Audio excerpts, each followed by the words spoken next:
Alrighty. Hello, my friends, and welcome.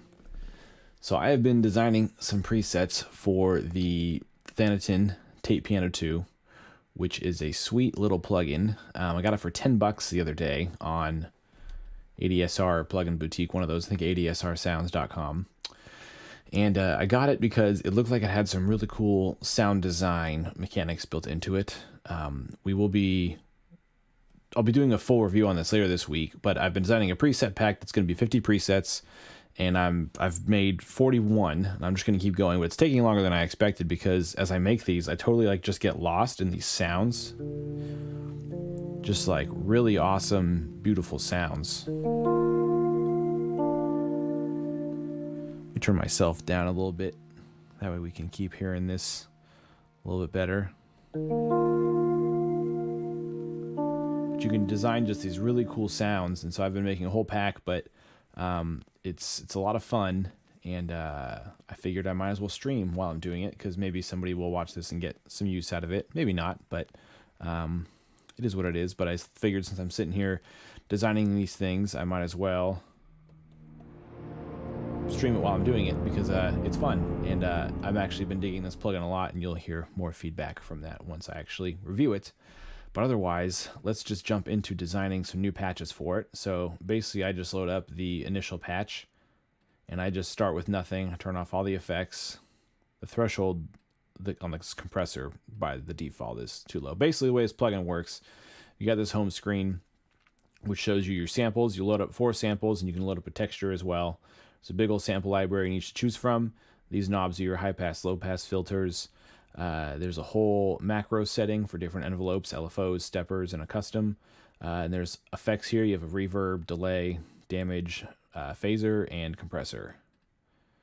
So all of those combined. There's also this little stepper thing, Scratch Designer, which you can use to change the pitch and make it sound like it's something old and sort of out of tune and stuff. Then there's a mod matrix for anything you assign modulation to. You can right-click anything, add LFOs, whatever to it. You can assign stuff there, and then here you have your option it's like your mixer for all your different samples, and you can choose your samples and stuff. So I just like to dive into it. I just set everything to default, and I just kind of scroll through and try to find some cool sound. I was listening through some of these earlier. Well, I've made 41 of these patches, so I kind of have an idea of different things to look out for. I did see one recently, which sounded kind of cool. Not that one. It was sort of a VCR Dreams.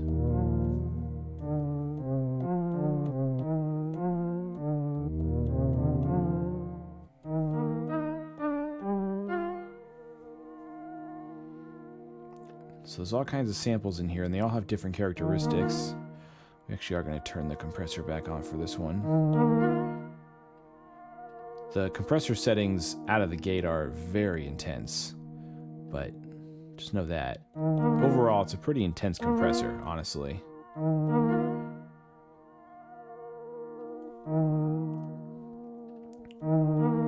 Add some reverb.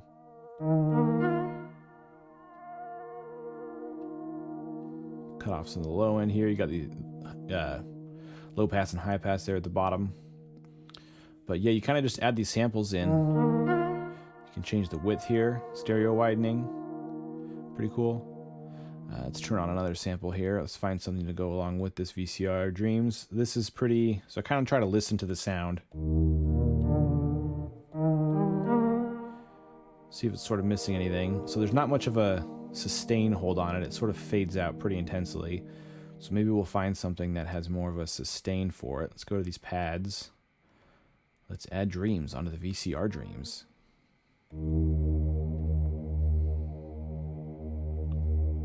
So it's got more of a sustain. But I do like the attack of that keyboard. So let's roll the attack up. Or I like how fast that VCR Dreams kicks in. Let's roll the attack up on the Dreams here. So it comes in as the VCR Dreams fades out. This comes in. We get our sustain that way.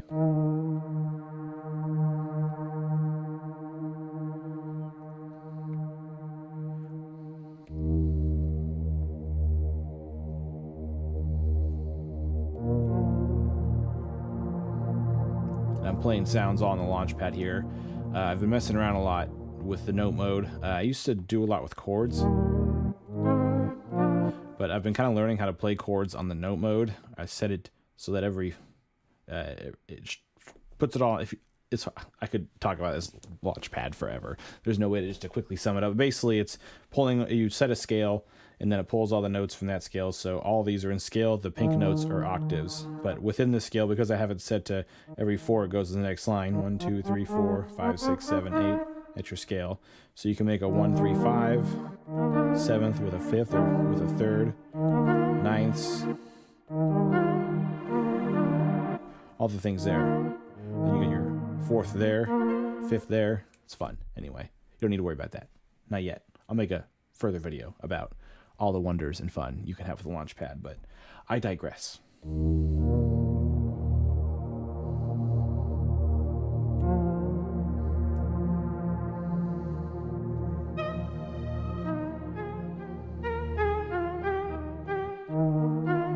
I think maybe adding some strings onto this just to really make it sort of dramatic. Let's go to pad strings, and I'm going to roll off the low end of the strings because we already have quite a bit of low end here.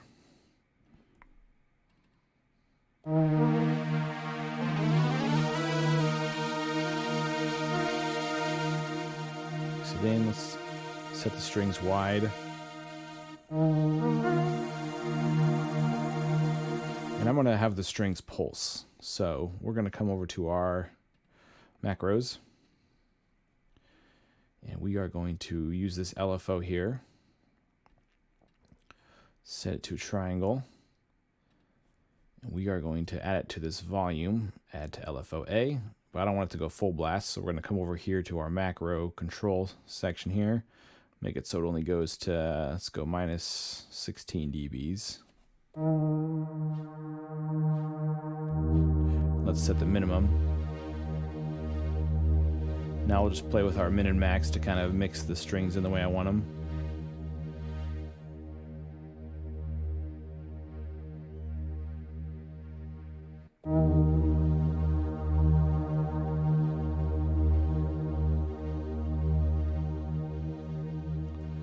Come back here, maybe mess with the speed.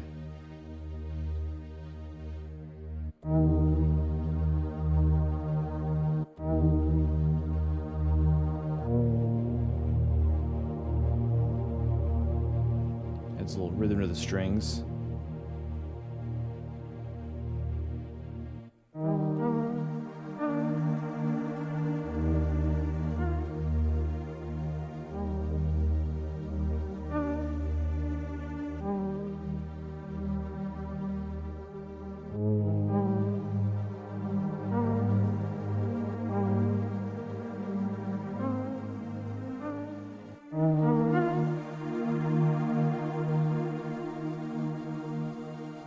What it would sound like if we added just a little bit of distortion.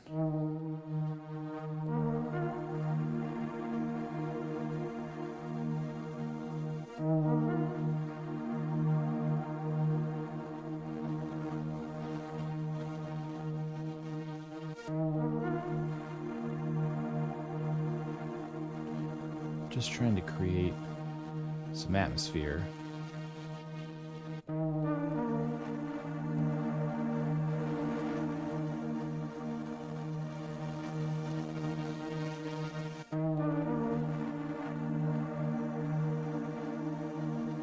Do just a touch. So without it, just with it.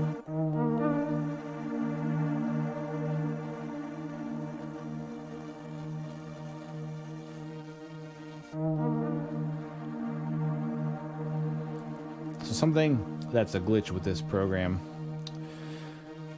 is when I save this preset, even though I have this distortion set there, when I save it, it for some reason won't, it'll save the location, but it won't register as it being active. So you have to assign, and I'll explain this more in the review. It's kind of annoying. No reason to get too deep into it now. But you have to assign some sort of envelope to this parameter or else it won't work. It won't load it again once you reload the preset, which probably doesn't make any sense. And it doesn't make any sense. It's just one of those things. I'll show it in the review. But that's why I'm adding that little LFO there to that.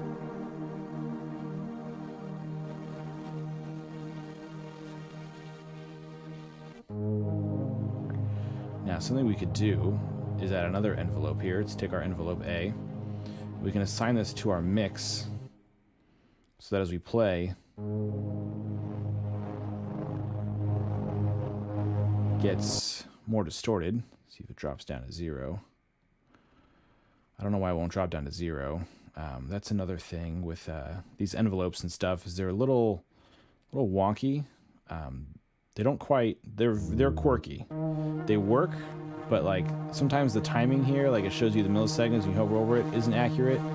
The decay curve is not linear. It's very exponential out of the gate. It drops really fast. Okay, so that's a little intense. So if that's too much for the mix, we can come here to our macro and adjust how high up the damage gets.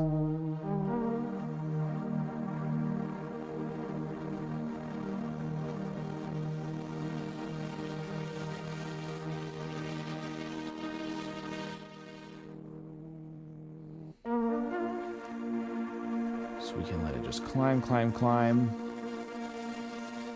There's a hold, which is nice. So you basically have a sustain at the top of the attack, which is your hold, and then it decays to the sustain level, which is kind of interesting.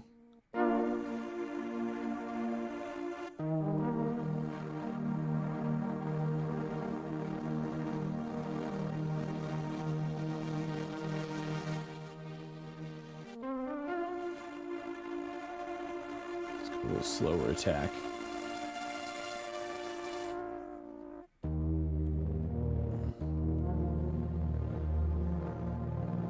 But you can kind of see why it takes a while to design a sound for this, because there's a lot of engineering that can be done. What would be nice is if I could only send certain sounds to the effects. That'd be cool. There's a lot this could do, but I mean, this was $10. Now it's $30. I think that's like the regular price, but it does. You can get it on sale for $10 every now and then. So the fact that you can get all this within a $10 plugin is pretty wild. And the fact that I can sit here saying, oh, I wish I could drop my own samples in here, wish I could do these sends, just shows how much capability there is here, just even out of the gate, that not a lot of other $10 plugins have. So the fact that I want more out of it shows just how far they've brought it, which is pretty cool.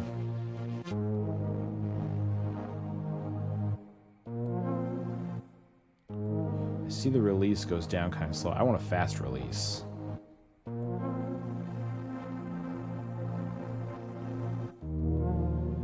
Because I want this to snap right back down once I let off. Now you'll see when I get off of it, 19% is as low as it goes. And here, the damage mix, the minimum is 0. I can't go any lower. So I don't know why I can't take it to 0. It's just one of the weird quirks of this thing. Maybe if I up the intensity, will that take me to 0? That took me to 0. Okay, there we go. That also will probably take me higher then too. So let's play again.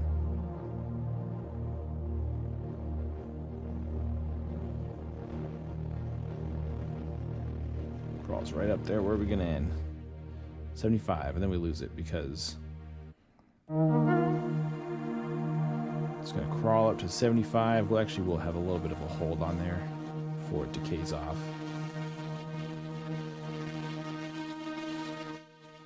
There you go.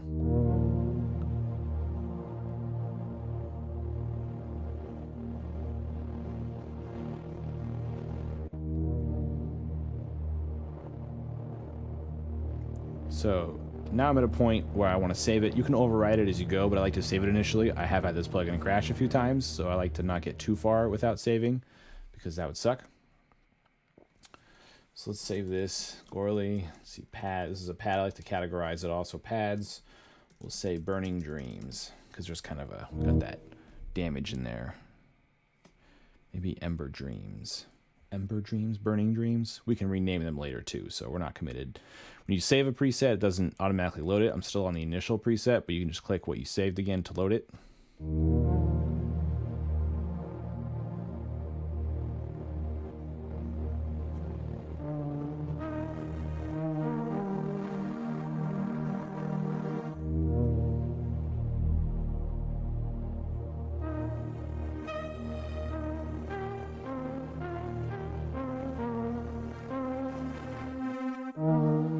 You can see you can get some really nice sort of ambient textures out of this thing.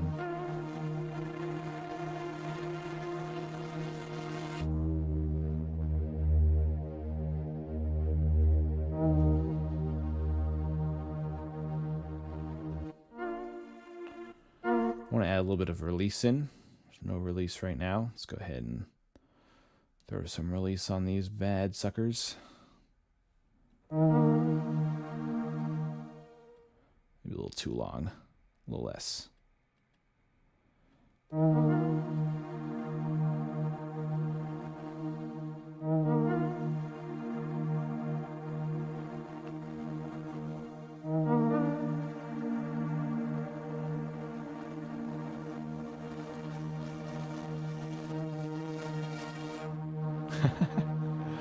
That's fun. Now, if we wanted to add one more element, we could add a fourth sample here. And there's a reverse button, so we can reverse a sample. So if when this initial stuff kind of comes in, we can then build a sample here that reverses. I like to take a bell because a bell is hits out of the gate, then it fades off. Right? So we take something like that, reverse it, maybe mix it down a little bit, spread it out wide, and then let's roll off some of the lows, roll off a lot of the highs. Now as we play, the sample, well, that sample will reverse back and come back in.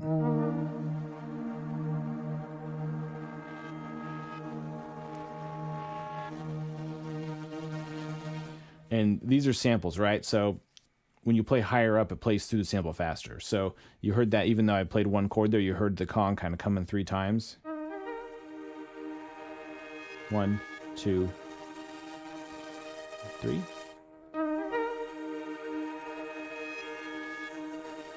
Coming pretty quick because I'm playing higher there. When I play lower, it takes longer to kick in. So it's kind of cool because when you're playing chords, you sort of get this like gradual sort of textural sort of summary coming in, which is kind of fun. Sort of unique sounds.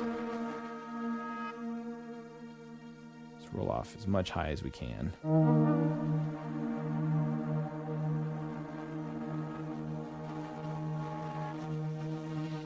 Now, instead of having it just be something wide, let's take an LFO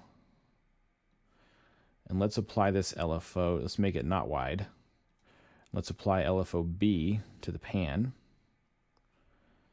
LFO C4 pan. Let's make it go to 60 left and 60 right. The LFOs are also a little quirky, but it's, you know, it is what it is. We're just working within the parameters of the thing. I'll show you what's quirky about it here. Slow this down. So here's a sine wave. See how it lingers more on the left side than the right side? It should kind of linger on either side equally. In a triangle, it shouldn't even linger at all. It should just go boom, boom, boom with the triangle. Watch this. Let me put on a triangle. And you'll see it really hangs out on the left side and then goes back to the right. So kind of annoying. Just one of those quirks. The other thing we could do if we wanted to have it more even, because the LFO is inconsistent, well, we could do a square, but we would lose a little bit of transition. It would just kind of bounce back and forth. Right? We don't necessarily want it to just...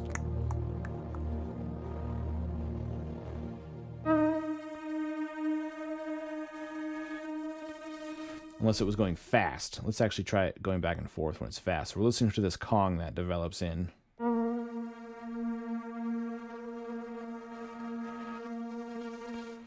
Just for sample's sake, let me turn off the other sounds for now.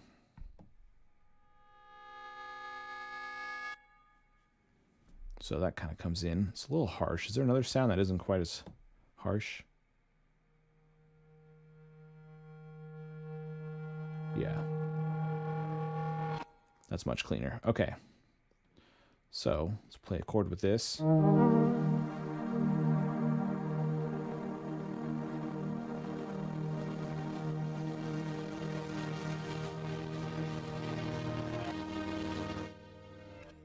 You know, I don't know if I like the distortion getting as high as it is. So let's have the damage mix maybe only go to about 59.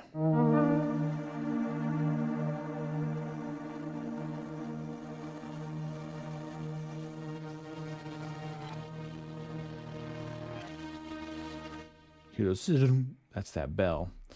I actually will do this as a stepper. So here we have this stepper. So we can actually go a little even with it. So we can do a nice Draw a nice little smoother action in here.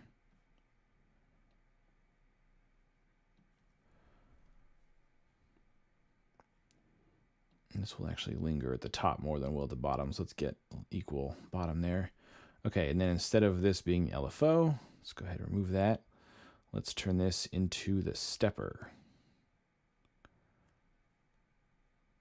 Okay. So we're still hitting that side a little slower. Let's go ahead and really make it linger on this side more. Even that out. It's still it's the same problem. That's okay. I don't want to sit here fine-tuning this stepper exactly the way it needs to be for it to be a perfect even Steven.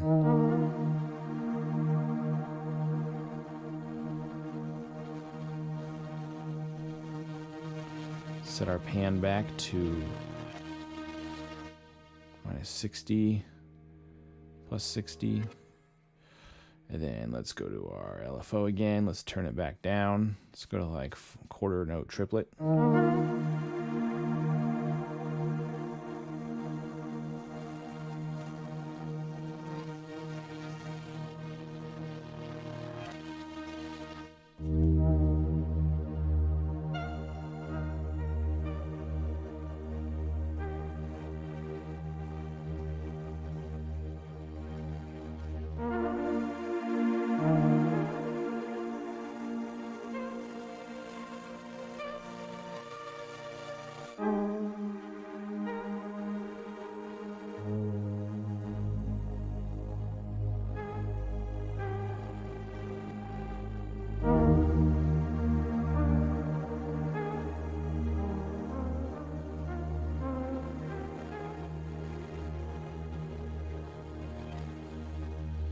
I'm noticing there's actually a lot of... Oh no, it does hit out of the gate. I wonder if we can mess with this compressor to get the... Yeah, it's gonna burn us.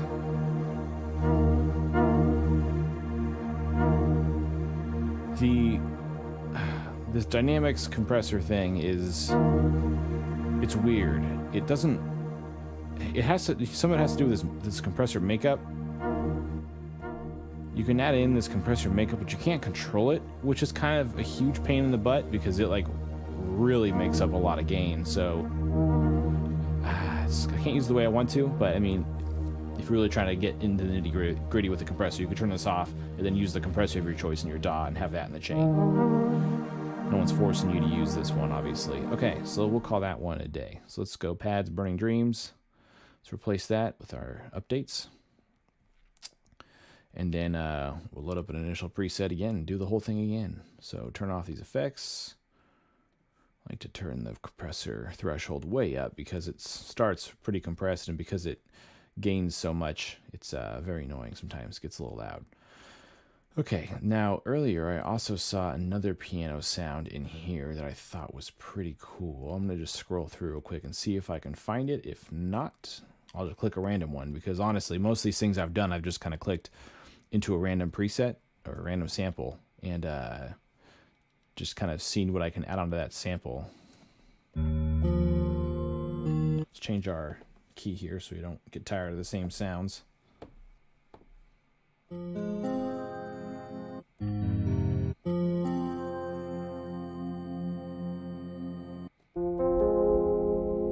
Rain Bomb. A lot of really harsh low end on this sample. I don't know if you can hear it on your headphones or not, but I can, and it's really intense. So we're going to roll back some of that deep bass sound in there. But it did kind of have a scratching sound, so we're going to add some texture. Plus it's called Rain Bomb.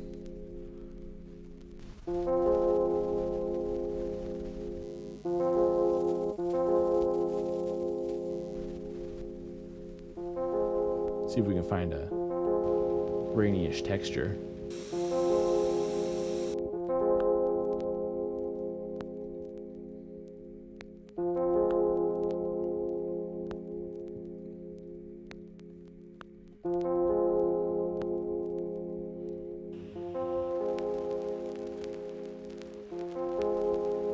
All right, we're gonna roll off some of the high end this texture. This with the back end. And I want this texture to fade in and out. We're going to kind of pulse the texture. So let's add it to LFO-A. Let's have the max gain be at like -6 or -7.53. Just what I was thinking. Let's go to our macro here. Gain's too quiet. Can't hear it.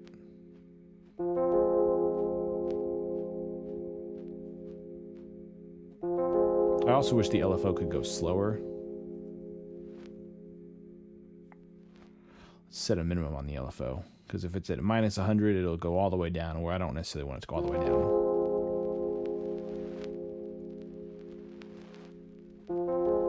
See, like a sine wave.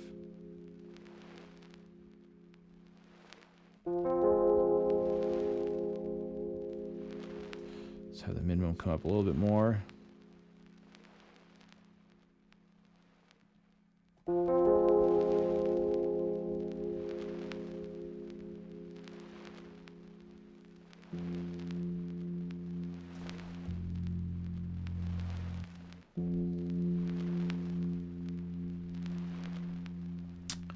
Okay, now let's see if we can add on. So here's these filters here you have on the tape piano. So I like to put it on the SVF. Gives me some resonance control. Get a little bit of gain boost where the cutoff signal is.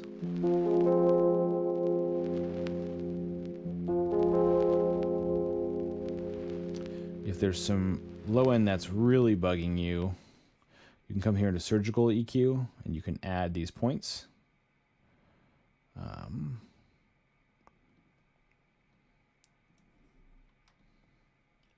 You can also subtract this way. If there's something that's really bugging you.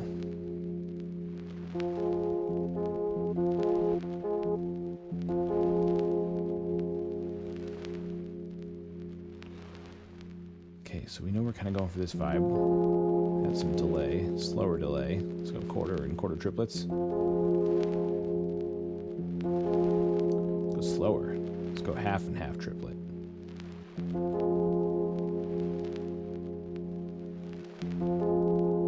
Just turn it up and turn the feedback down.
I like to kind of just play in it a little bit and kind of see what I think is missing soundscape wise.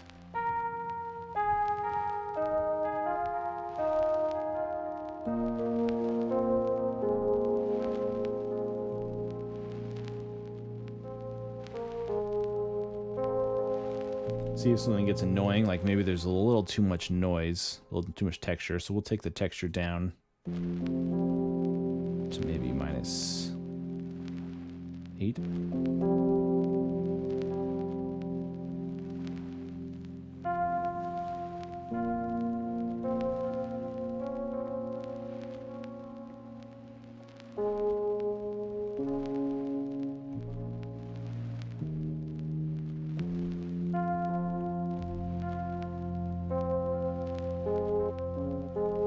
Maybe I want a little bit more low end, which we can do in two ways. One, we can add a low shelf here,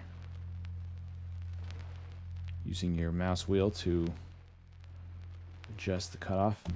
But that's not really what I'm looking to do. Just showing that off. What I will do is bring in another sound. Because I have worked on this for a bit, I will save it. Save early, save often. Early pads. I never know what to name them sometimes. We'll call this Synthetic Heart. I don't know. You can rename them later, so I'm not committed. I just gotta commit to it by the time I actually release it, obviously, but I don't think the name is as important as how it sounds.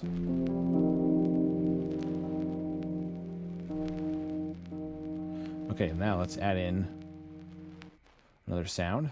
So let's add in, let's find like a choir sound here. We got these choir sounds. But they're not all choirs.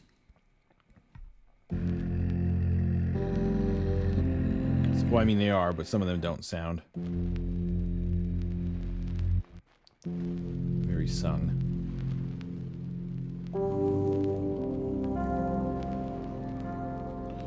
Let's turn the pitch down.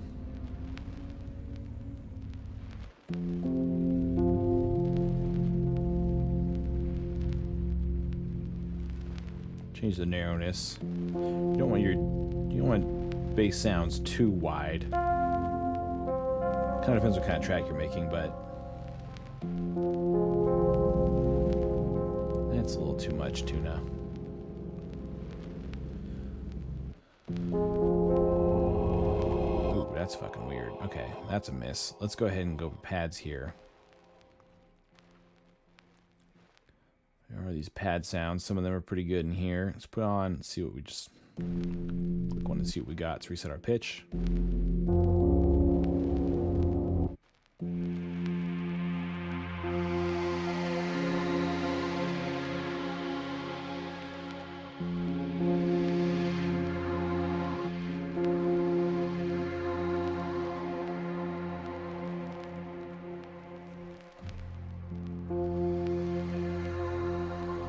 Boy, that is intense.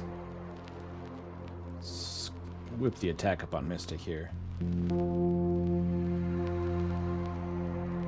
No, this is a no-go. Sorry, Captain. A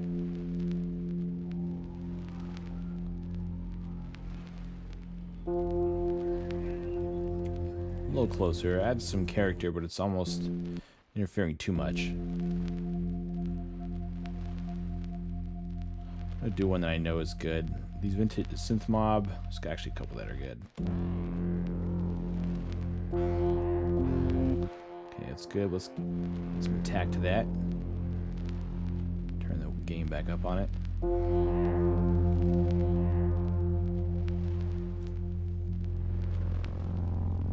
There's no sustain there really though. I want something that's gonna hold a little bit longer.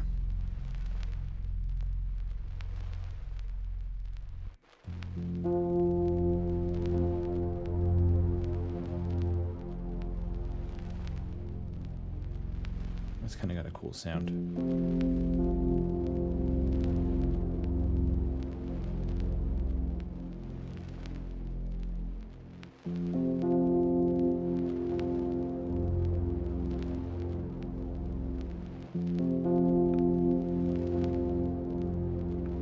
Okay, so we got that there.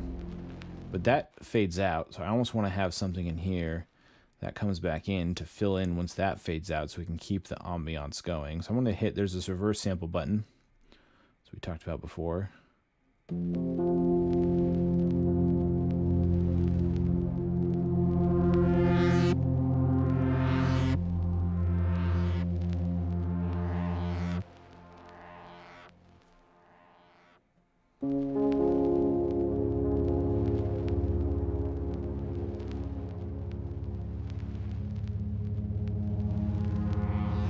Synth coming in, a little intense.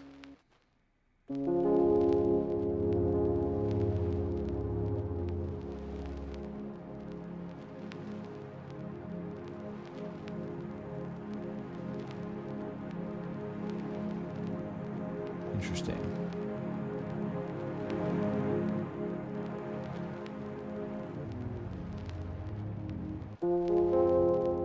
Let's pitch it down here.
Add some release time to these things. It's a little too epic to just have it disappear.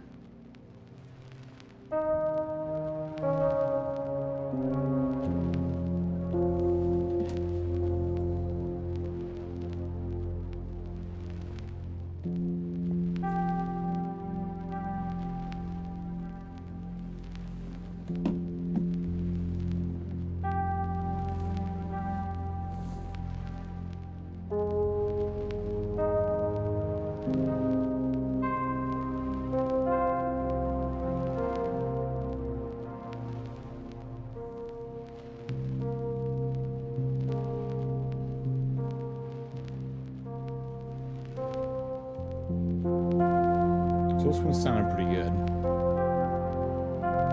Not every patch has to have everything because there's going to be other layers in the track. Although honestly, some of these I could just play just an ambient track with just one patch in this thing, which is wild.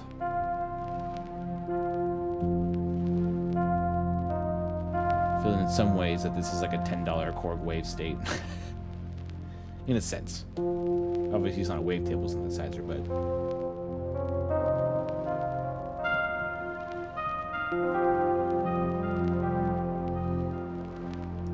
Okay, let's save what we got here. Do I want to add in a reverb? Because I think I just have a delay.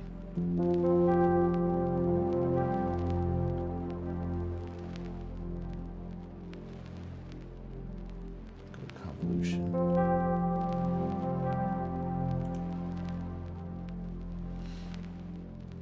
Oops. Let's see what's going on.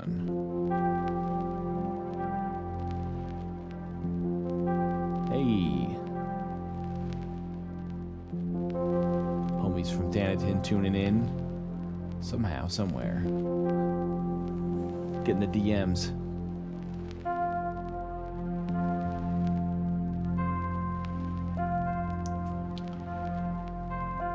Talked to one of the guys over this plugin, email, just had like questions for him about it. I don't know, like it's like Nathan but without an H, so Natan, Natan. I don't know how to pronounce their name. And I don't know if that means their company is the Natan, the Nathan, the Thenatan. Nice people though. Made a hell of a plugin. Oops, which is now hidden. There we go.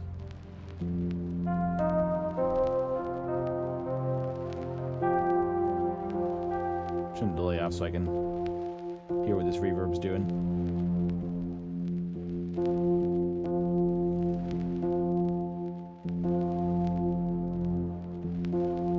If it's even necessary.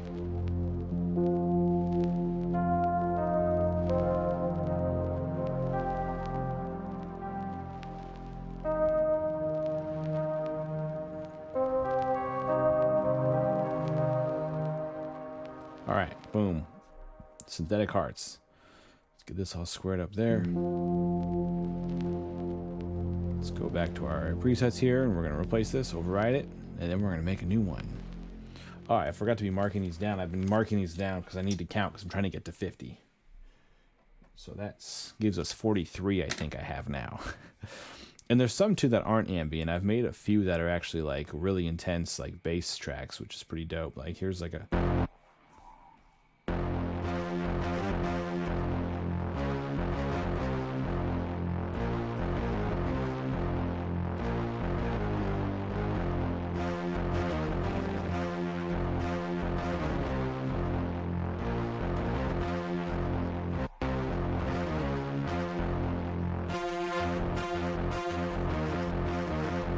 That's just fun.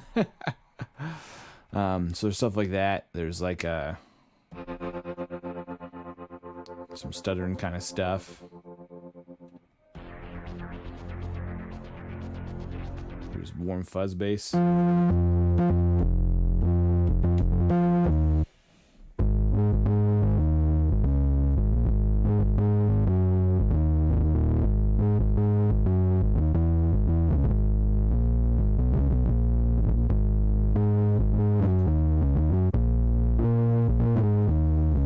So you can do a lot of fun stuff with it. There's like some creepy stuff.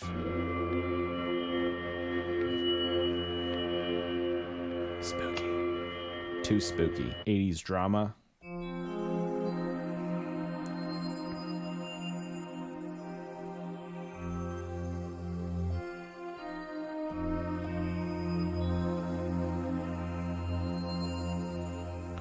So there's a lot of fun to be had with this, for sure. Classic poly. Oh, this one's actually hitting hot. I see I'm actually spiking this. While I'm here, let me adjust this one. This is cool. You can load up your presets and adjust them as need be. It's probably this compressor needs to be rolled back a little bit.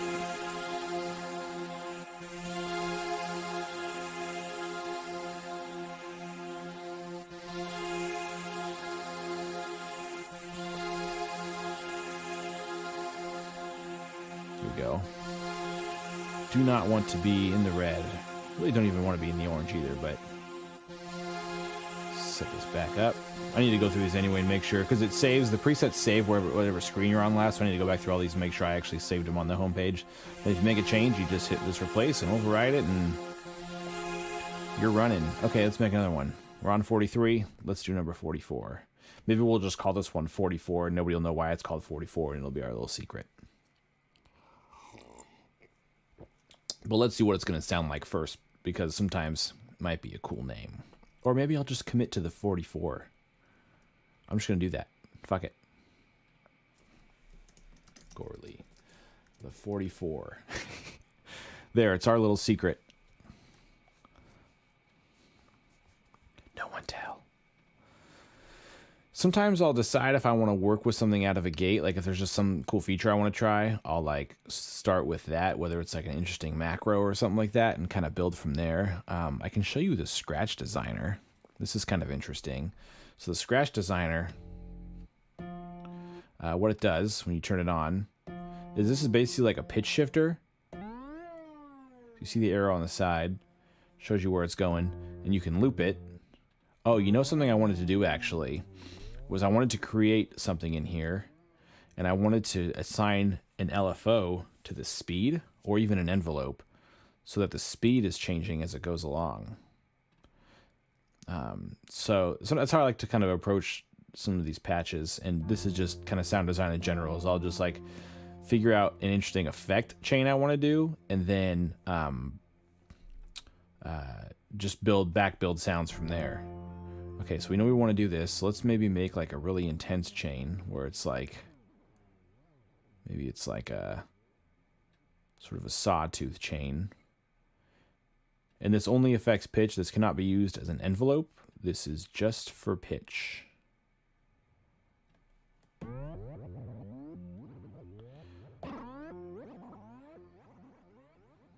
Okay, now let's find, now that we got something weird going on, let's find a sound to go with it. Maybe like some bell.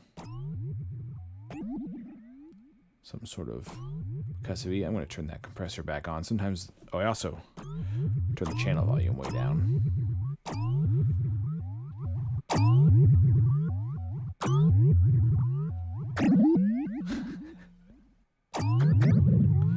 What are we designing?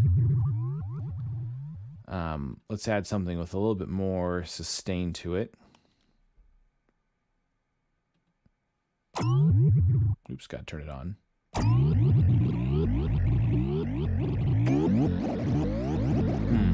Not chill.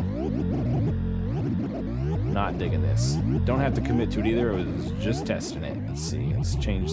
Let's make it so it doesn't quite impact the speed so fast.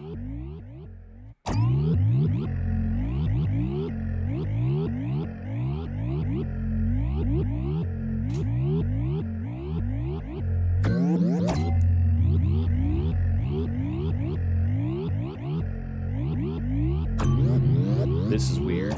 This is not the vibe I'm going for. Let's knock these down to be a little more subtle.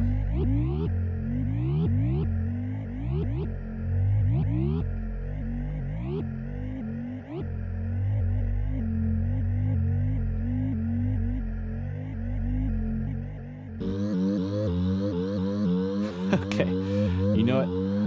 I am going to scratch that. We will use the scratch designer, but not in that way. Let's go ahead and reset. You can also randomize it, but it randomizes some, can be pretty extreme. So you can do some really weird stuff, to say the least. Okay, let's ignore this for now. Let's figure out our sounds here. Sound situation.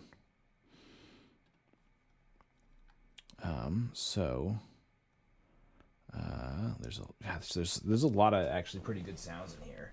I was initially disappointed that I couldn't upload my own, but then I started playing with these. It was like, hey, there's actually a lot of good stuff in here.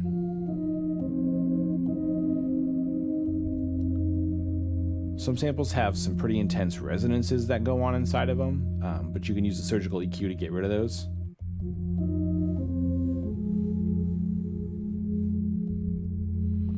So we got Deep Purple. Let's combine that with Horrified Face. Yeah, just click it. Ask questions later.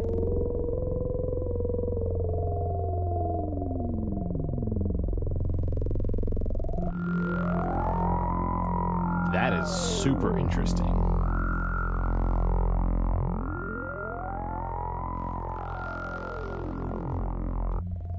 What I would like is for this to be panning.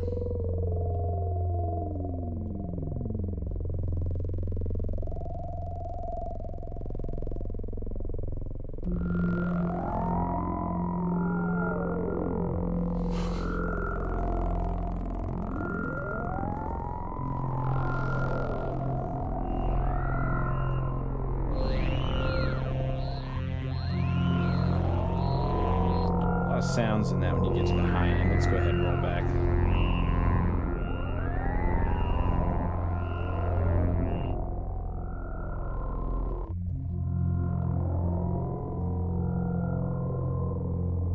Interesting.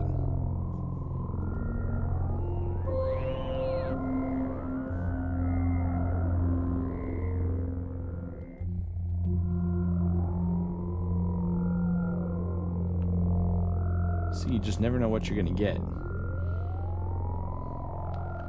So far, I'm glad I stuck with the name the 44 because I would not know what to name this one. Now, what else can we add to this? Can another sound be added? Maybe something that's more like an actual piano sound. Dark Souls 2.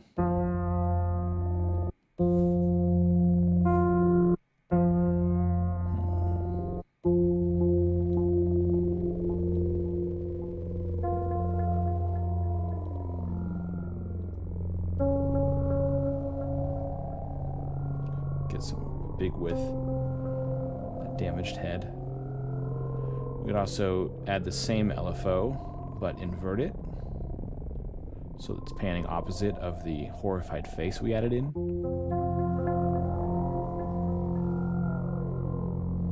Oops, knock the width down so you can actually hear it panning.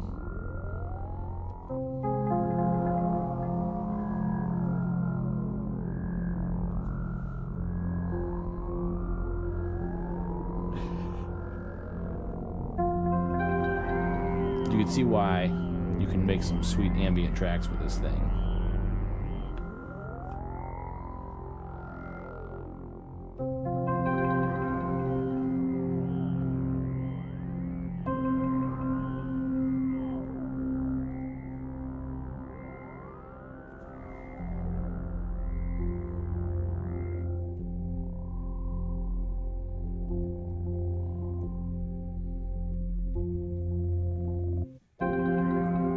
Add some attack to these things.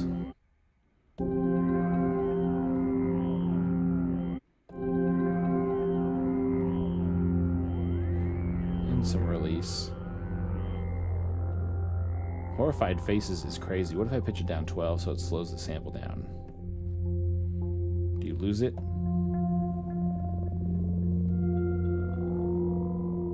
There, now you get it more on the highs. Contrast that, go back up to 0.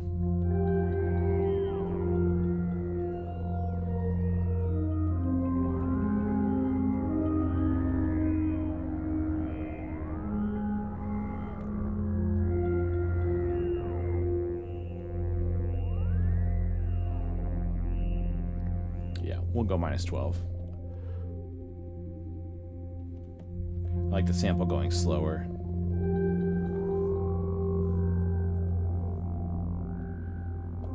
Mind you, we haven't even added any effects yet. I like that the piano is the only thing that's delayed. So we'll just play with some reverb. Let's go really spacey.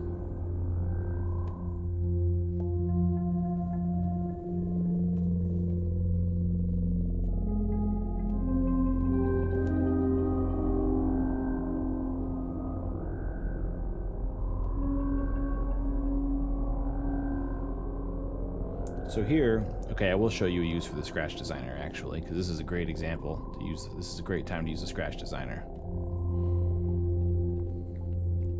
Also, I'm not entirely convinced that my something might be wonky over here on my end of things. So we're going to use the Scratch Designer to add some pitch change just to the deep purple.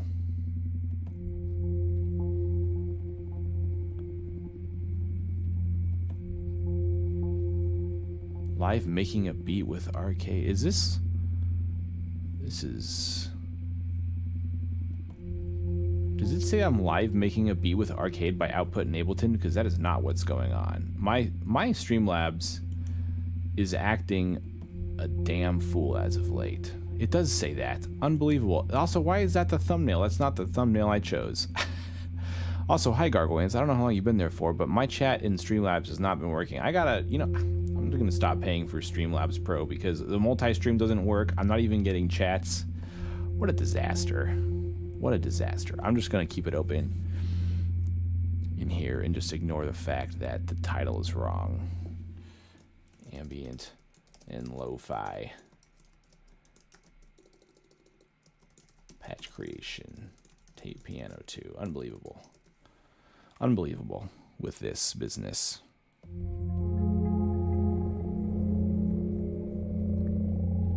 Okay. I checked that now that I'm an hour into the stream. That's silly. Okay, so Scratch Designer. So what this does is it lets us do a little bit of like pitch shifting. Kind of adds some unique flavor to it. Every time I've used it, I've just used it really subtly, moving things like 0.16 to 0.32 semitones off of bass.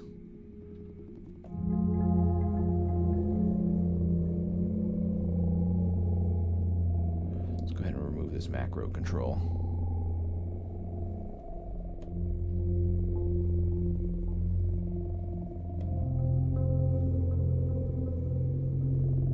Really subtle. I don't even know if you can really tell. I'll make an extreme. See, there it is.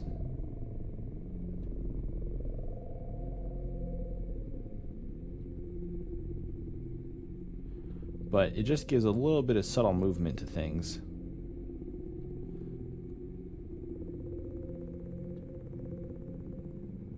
Increase the speed, make it sound kind of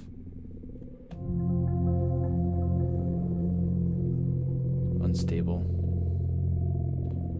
And we only have it applied to the deep purple.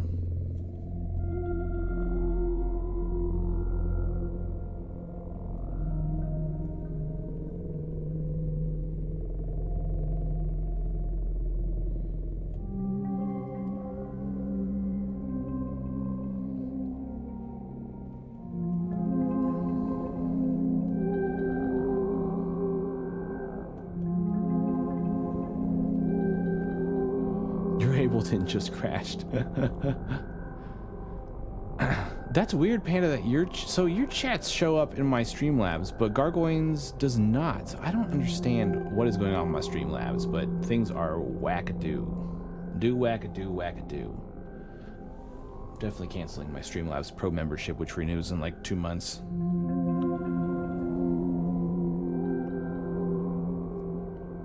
Alright, there's the 44.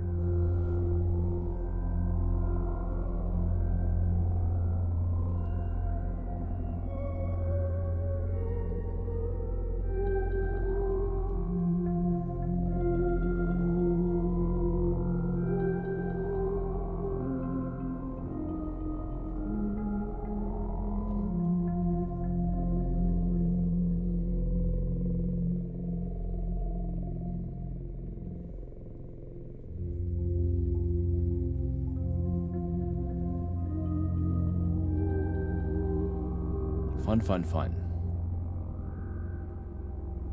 Alright, that's the 44. This is why it takes me so long to design these patches, because I just like to sit here and just jam on them for a hot minute.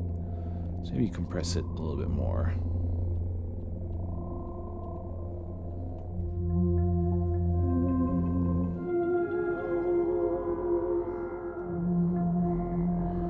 We go to the surgical EQ.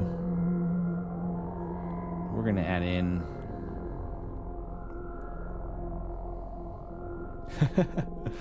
luck indeed. Glad to have you. Especially since there was no plan for this. I was just designing these and I'm like, you know what, if I'm sitting here just designing these, I might as well just like go live. Why not? Just make it live.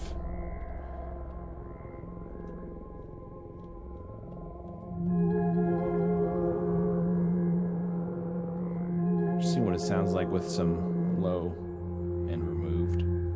See if there's any intense sounds. Probably actually come in with a I swear there's a resonance down here. Yeah, there's one there. I mean, I can see that. I think it's just the fundamental, but yeah, it is. Band. Let's just knock this low shelf back down and call this one good to go. What does it sound like?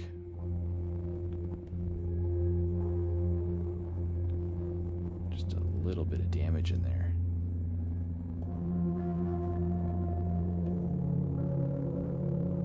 Kind of cool.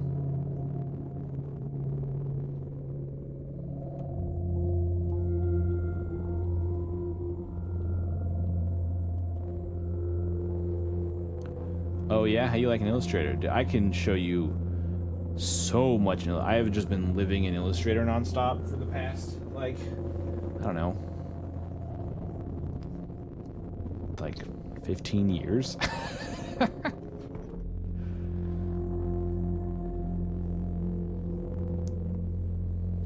Illustrator is sweet. You can do a lot of stuff in there.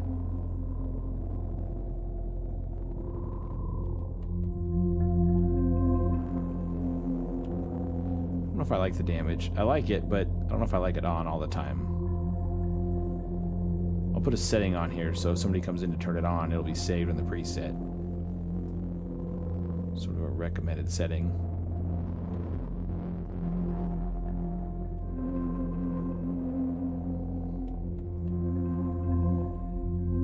But now without it, it almost sounds naked. Yeah, Panda, after that last show, I might start actually making videos with Illustrator. I know, like, Tatro, he does, like, watercolor videos and stuff all the time, so people are interested in seeing people do more than just make music, obviously. So, and it's something I could contribute. I actually almost made a YouTube just for Illustrator and Photoshop and InDesign and all that stuff. We'll keep the damage off. Although the 44 almost makes it sound like the name needs to have some kind of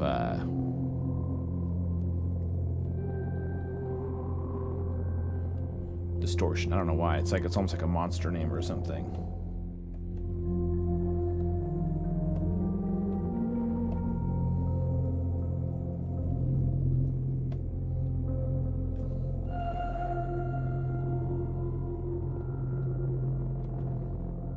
Just keep a little bit on, just like that. Okay. We'll call that good for this, the 44. Got it, the 44. Replace, which is patch number 44 complete. 6 more to go. And we got a preset pack. Yeah, the spin the wheel one, I might continue doing something like that. That was kind of a fun thing. I gotta be definitely like more prepared for that though than I was last time. I kind of just like had come up with the idea for that the night before and like sketched a bunch of ideas down for spinning the wheel and then just sort of went for it. But yeah, it is kind of fun. I just need to have like some stuff ready for if like if I do a design thing or something, that I have something ready to go just so the stream kind of moves along a little more. But for those who are wondering what Panda's talking about, we in the last stream we had a wheel of activities where every 15 minutes we spun the wheel, and it was things like making a beat or making a effect rack or designing something or talking about something I wish I knew sooner. So it's kind of a fun little concept we did. All right, let's load the initial. Jump back to square one. New sound. Reset. What's it gonna be? Don't know. That one we just, I think, looked for a weird name or something. Ooh, this is bad. That one. We can come up with something fun here. It's almost like horns. Let's pitch it up 12.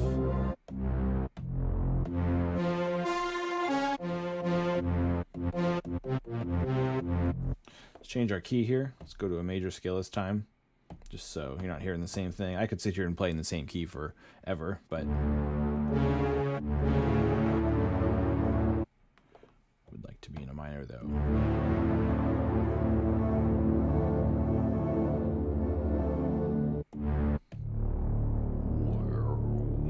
This one I feel like needs some dirt. Oops, that's a delay.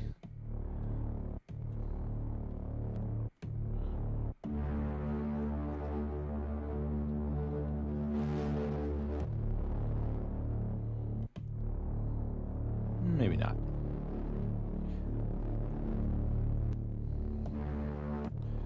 Yeah, the Launchpad's really fun. I've actually been practicing playing, instead of in chord mode, playing notes in note mode.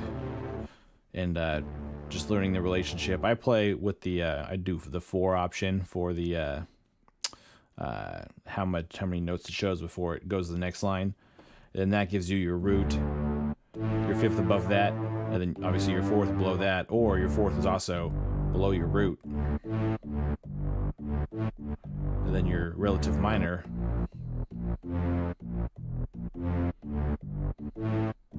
Oops.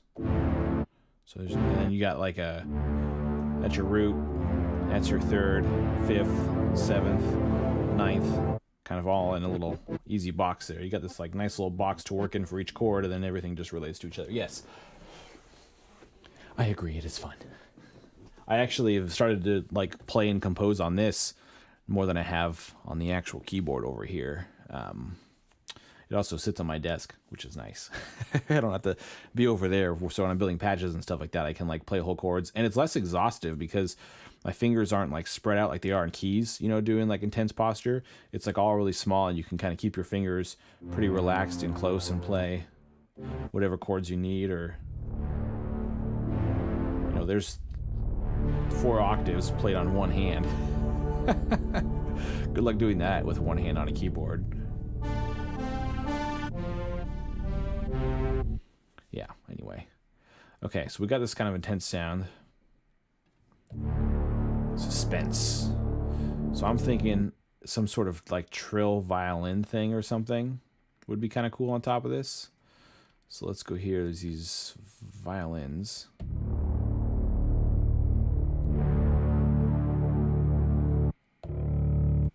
Let's pitch that up because that does not sound.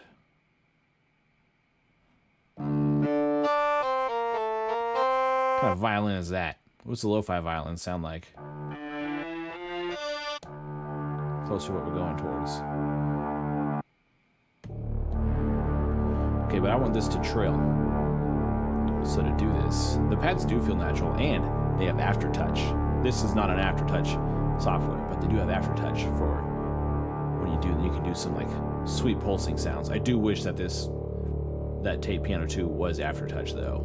Really do. Okay, so let's do a stepper on here.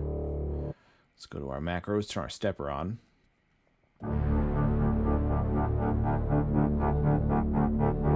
This is gonna set our max gain here.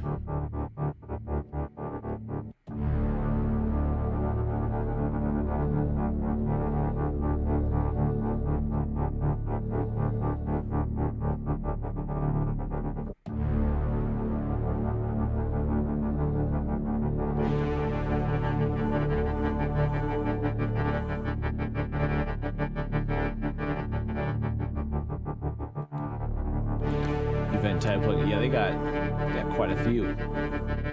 Making a name for themselves. This is still not quite violin-y sounding.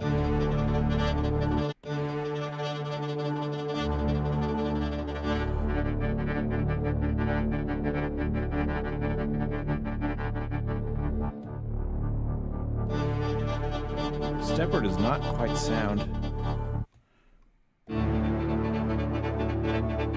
I noticed that I cannot get a good just trill going with these envelopes. The LFOs are really inconsistent.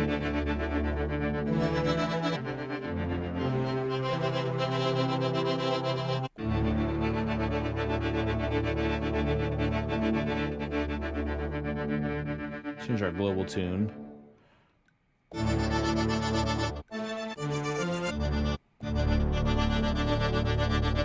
Okay, that max needs to come way down on the...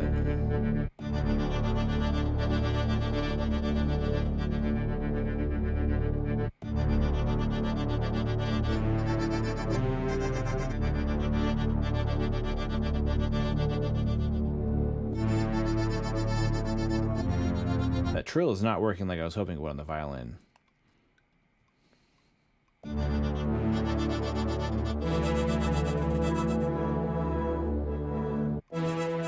Sometimes it goes away. You hear how it's like inconsistent? Despite being just a static up, down. It's very inconsistent. Okay, with the violin's pitched this high, the sample ends way too soon. I don't know if this pitched trill violin thing is going to work, at least not with this sample. Yeah, you can do a lot of really cinematic stuff in this. Very movie-like things.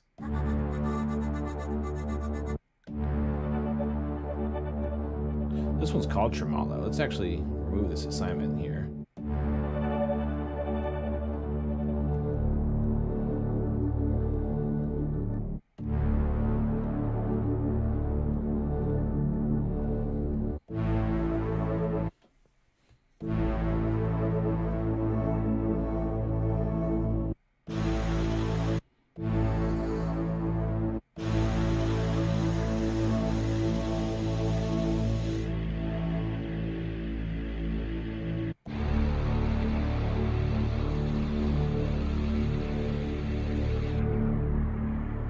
See. Not really sure what we're going for here.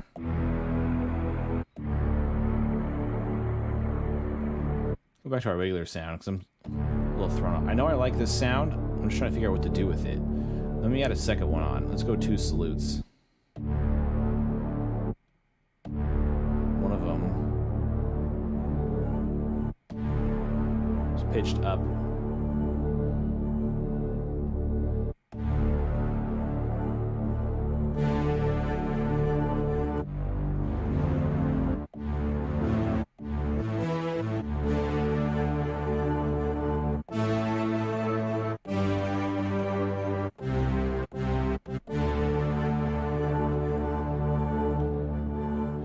Got your IPI number from BMI. I'm not sure what that means. What does that mean?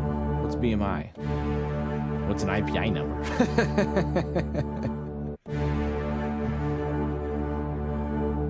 Foreign things. Let's see. Man, I don't know what to do. I like that salute thing, but I don't know what to build on top of it, to be honest with you. I might come back to it. I don't know what to do to it.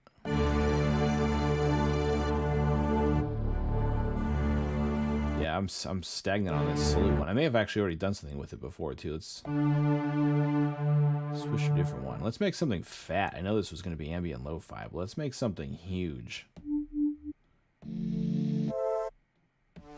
I say as I find nothing but hella chill sounds.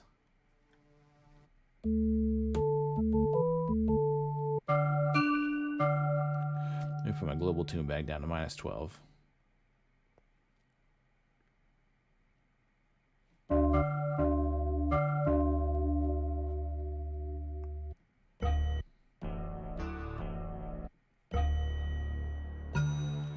It's pro for royalties. IPI from BMI.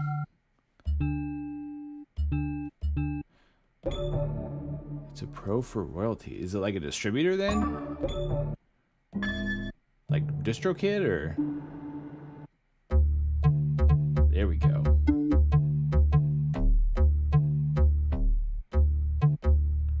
Let's do something like this. I like these hits. Let's do a hit.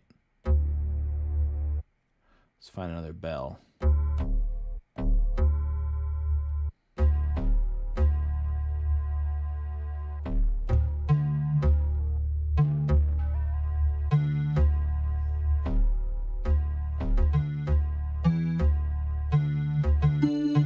So is BMI your distributor then? We're not using DistroKid. Everyone uses DistroKid.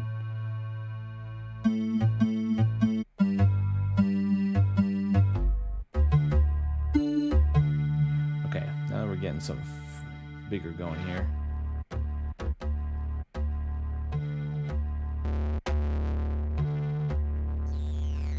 Even got an 8-bit thing here.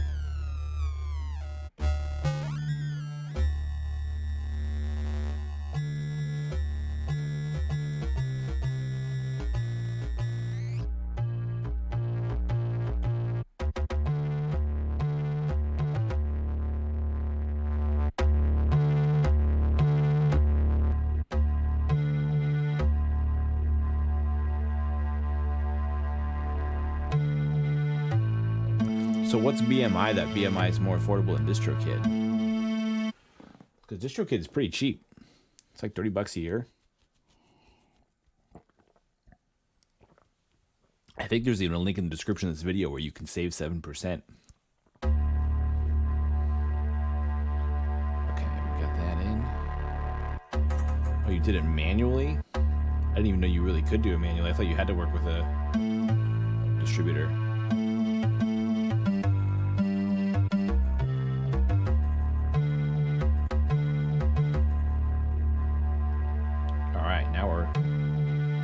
Building something here. Is there something else we can add to add some low fatness in here? Maybe like this old warm pad here. Not that one, vintage. There we go. How low can we go? It's too low.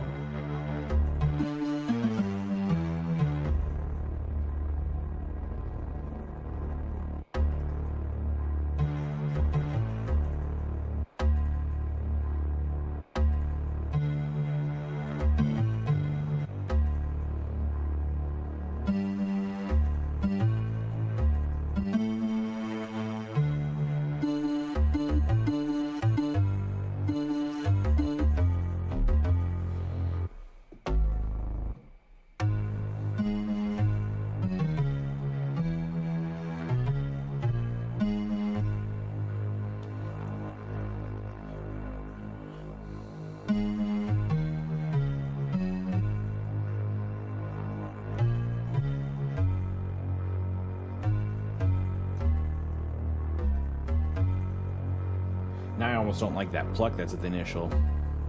Now that's almost the thing making it lame.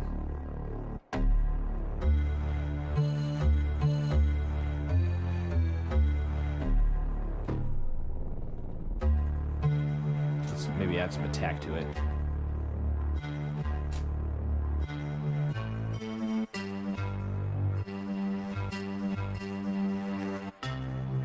Yeah, it's kind of annoying how hard the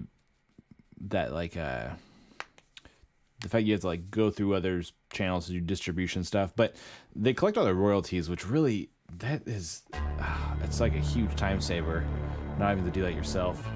Granted, it takes a while to earn enough money to pay for the service you're using, but I mean, DistroKid's cheap, so. All right, I'm gonna go back to.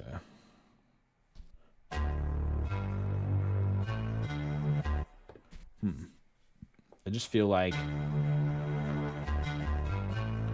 there's a certain level of fatness that is being missed here. I don't want to just hit it with a compressor because that's just making it louder.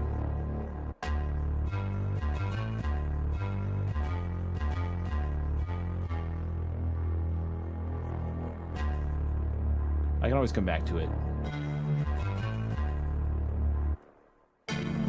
Sorry, that does not work with chords.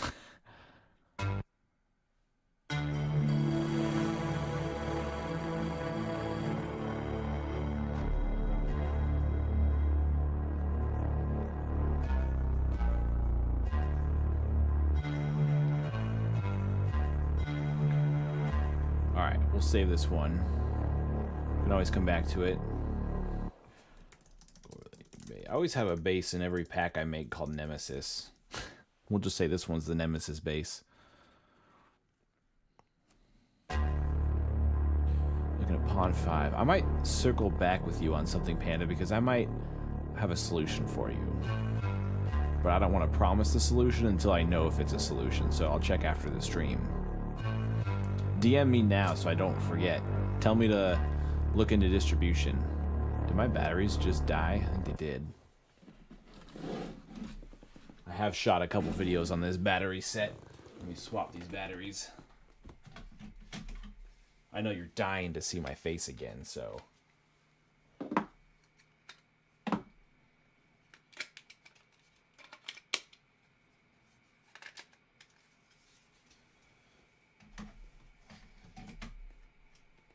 Alright, come back, camera. This is the only annoying thing about being on batteries. Oh, my other battery's dead? Nope, there they go. There it goes. Coming back. Back at you. Annoying.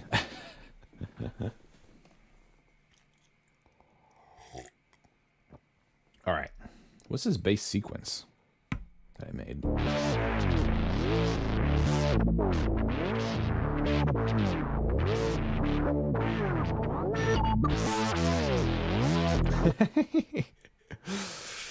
There's some strange things in here. Here's Disturbia. This one's spooky.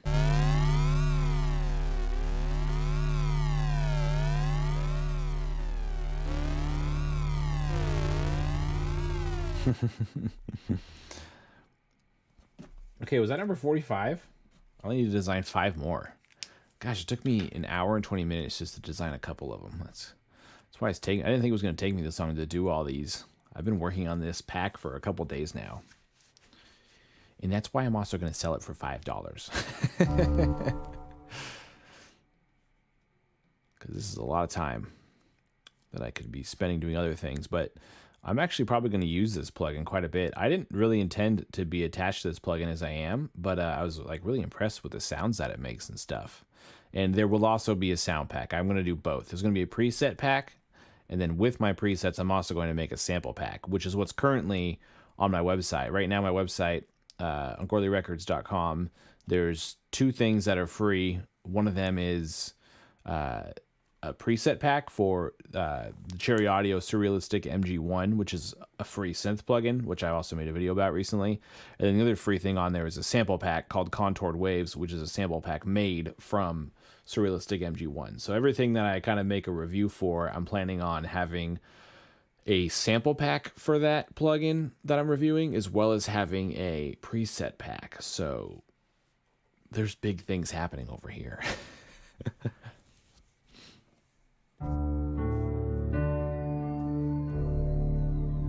Okay, so we don't want this default sound. Okay, let me think of something I haven't done because I've designed a lot of presets and I don't want them all to have a similar vibe. They're all very different, but I like to have a variety. So let's think about something I haven't done in a minute. So let's maybe do some, let's change this to a, low pass. And I'm going to add resonance onto here. Now I'm wondering if there's any sound that self-resonates. I'm guessing probably not. I'm guessing nothing in here will self-resonate because this is just samples. But if something does... Yeah, Serum, I have to sort of get more out of what I have now, but Serum is definitely on the watch list for sure of future things to get. I want to make more preset packs and sample packs of what I have, and then I'll jump into Serum. But I know a lot of people use Serum, and designing stuff in there is probably be a little more better use of my time. But I can't just keep buying new stuff without taking care of this old stuff first, so I can't quite justify it yet. But I have seen so many people use Serum, and that is probably one of the top 5 most purchased synths out there. So there's definitely a squad for it. That is for damn sure. What are we trying to make here? Let's start with some piano. What if we make some kind of lo-fi? Don't have too many lo-fi stuff in here. There's a couple good pianos. Let's get out of this key.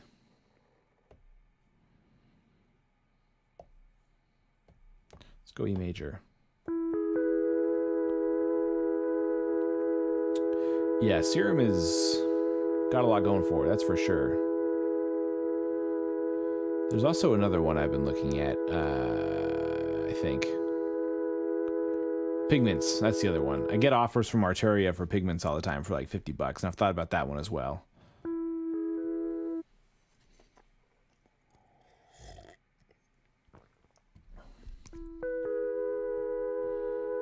Okay, so we're going to make this one lo-fi, so now we're going to use the Scratch Designer. Let's enable Scratch Designer. We're just going to add little just tiny just imperfections here in our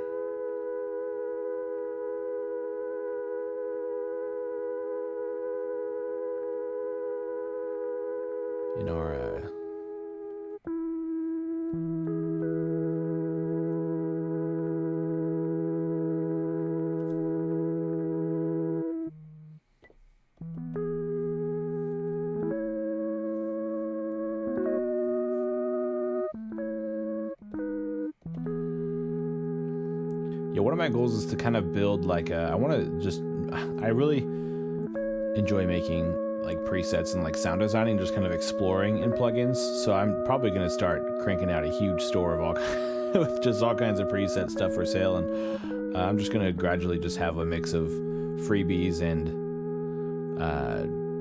as well as purchasable stuff in there.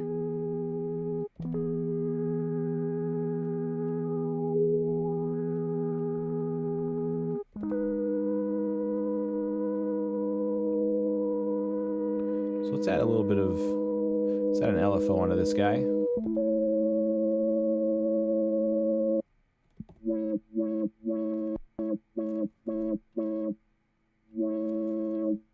And we don't want it to go that extreme.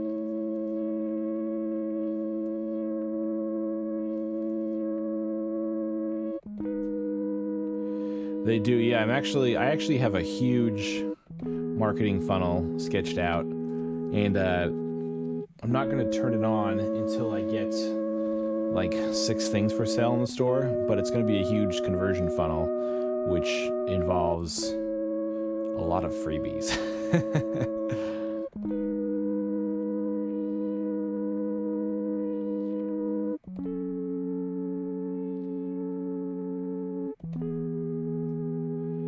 Let's add a little bit of noise to this. I Like noise 13 and 14 are good. Ask me how I know.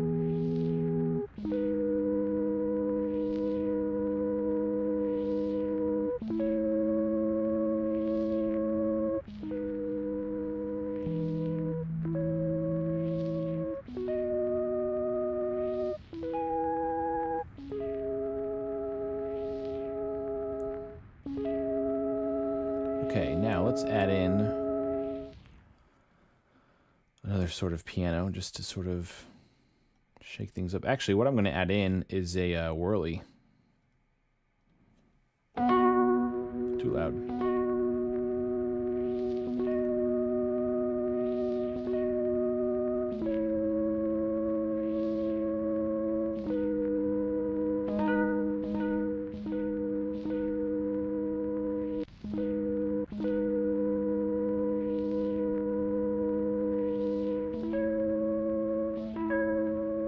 Some attack on it.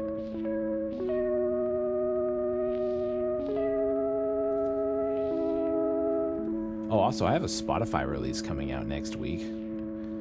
That's exciting.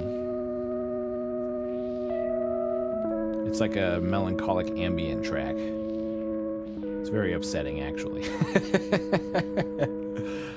could be hard to hype. I don't know. I'm not sure how to hype something that's as like melancholic as that's going to be, but.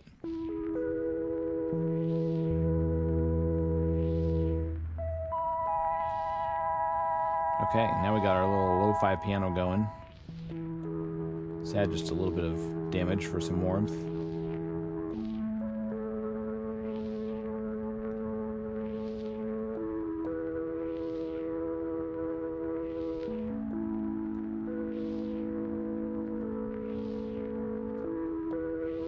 Something with this plugin is you have to assign an envelope or an LFO to this damage thing to get it to stick. Otherwise, when you reload the preset, it doesn't load. So you just have to set it to like the min and max of where you want it set, the same, and then it's soup's annoying. It's very annoying.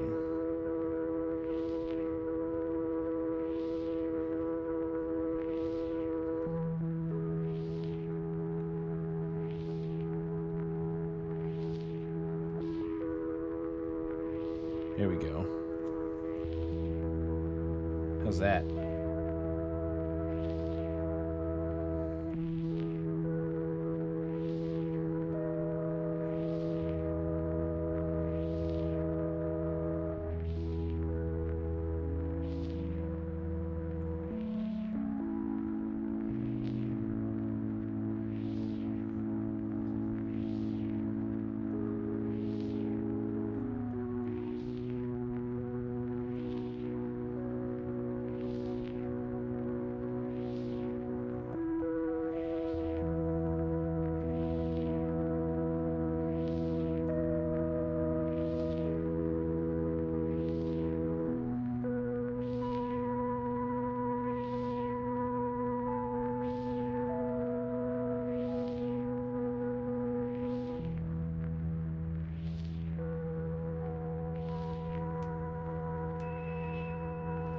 See, look at that chord right there.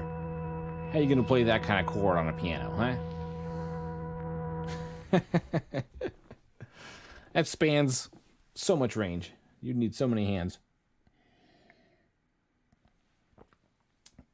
You get soused up. Alright, I haven't even saved this yet. Holy smokes. Save early, save often. My thing could just crash and we could lose this whole patch. What a disaster that would be. Save it quickly.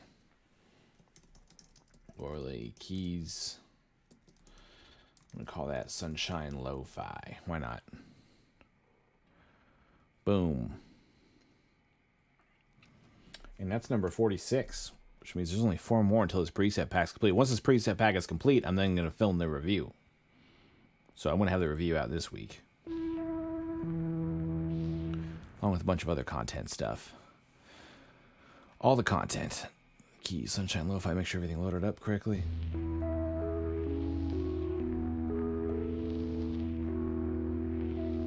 Every preset pack, I'm going to aim to have 50 presets, which in the case of this one has been a hell of a task. And everything in the store is going to be $5 or it's free. Is how I'm sort of planning it out. And I've seen like Arturia sells preset packs. They sell 30 presets for $8, and I'm going 50 for 5. So suck it. All right, number 47.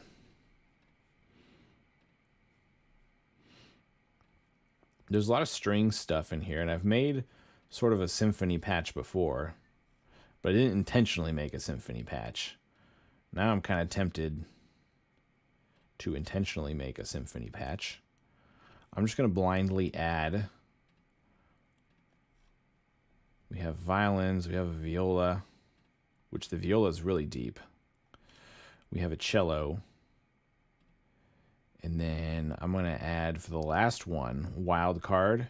I'm going to add in a synth pad. I'm going to add in monologue.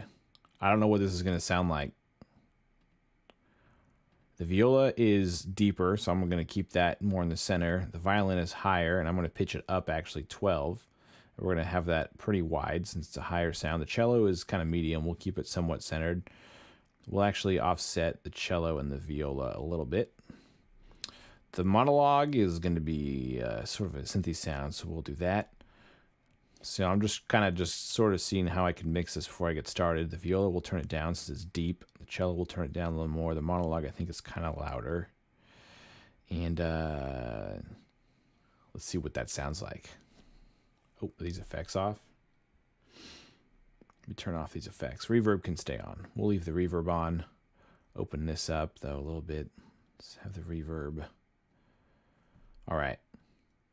This is the blind patch. Should I do anything? Let me see if I can think of anything else I can do this patch before I press any notes, just to see if I can blind make a decent patch, now that I've made 46 of these things. Could add some envelopes to something. I could add a pulse to the monologue. Screw it. Let's just see what it sounds like.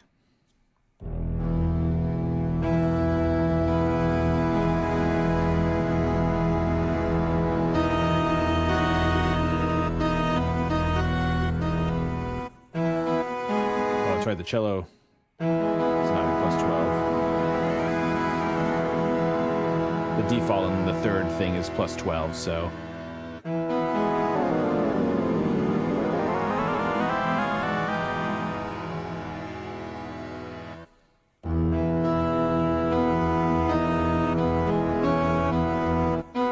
The violin, I think, sounds weak. The violin is so lame.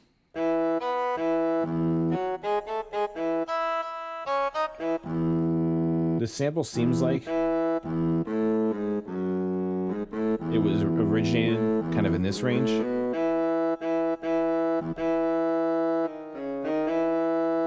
And it doesn't scale up high. It's like it was sort of a low note on a violin that was used to sort of scale the rest of it, but it doesn't work, in my opinion. So instead, how does that monologue fit in? Oh, it's a lot more. There, that'll give us sort of a tremolo sort of string sound. But this violin has gots to go. Let's replace it with a choir sound.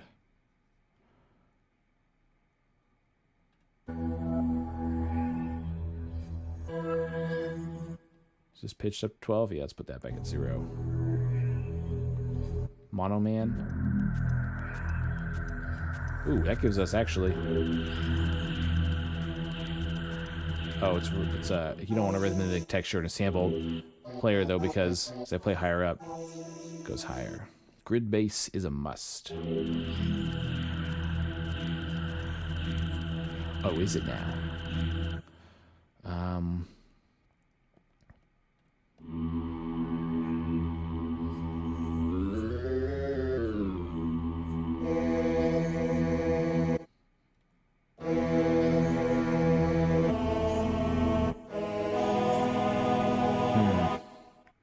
I'm not digging this. Not digging this. So let's just make another scary sound with these choirs.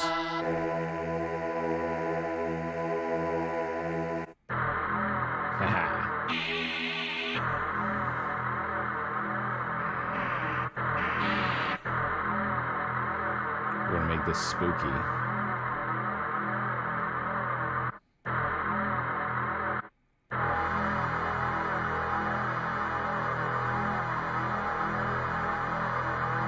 I'm going to turn on the scratch designer.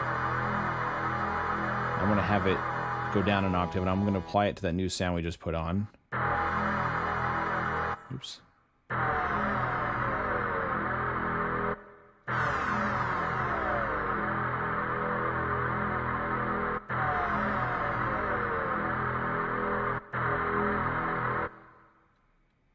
And we're going to slow it.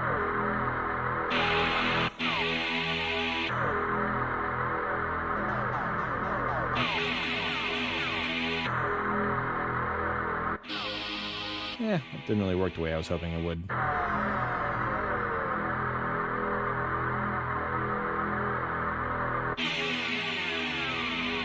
thought it would be a little more spooky. Let me go to like a fifth down, so we'll start at the fifth note.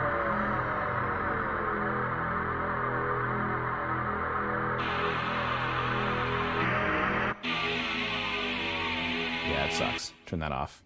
Scratch Designer is tricky because it's a pitch shifting thing, so there's relatively a certain amount of rules, unless you completely just blow out the settings, in which case there are less rules, because at that point it's just chaos.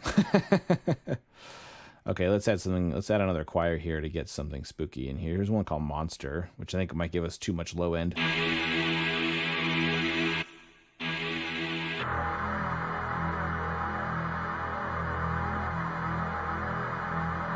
Here's the master tune.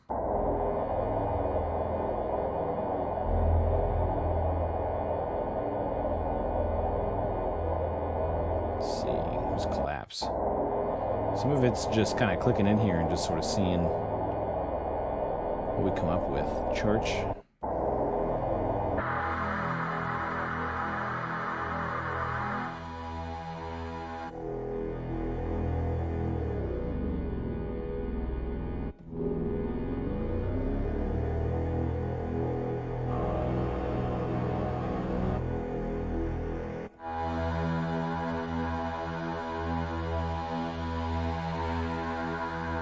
We'll have Scratch Designer on for that high sound still, but what we're going to do instead is have it be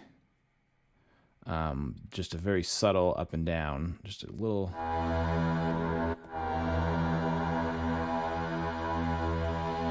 just this little pitch wobble.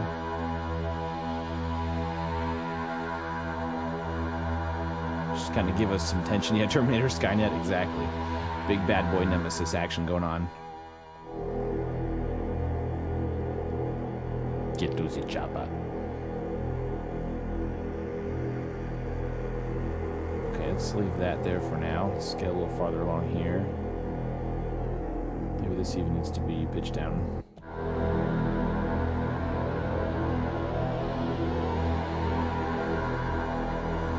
Approach the sides. There we go.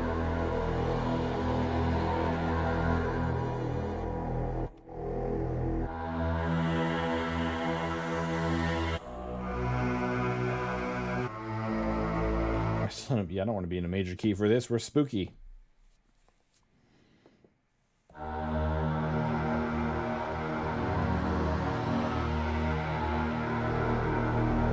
There's a lot of cool sounds you can make with this thing.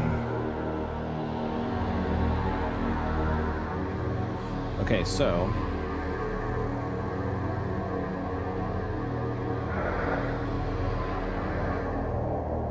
I'm going to reverse this kind of initial sample.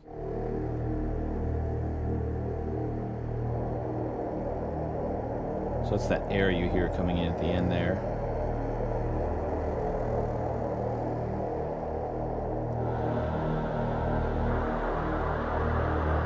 Sort of like a late breath.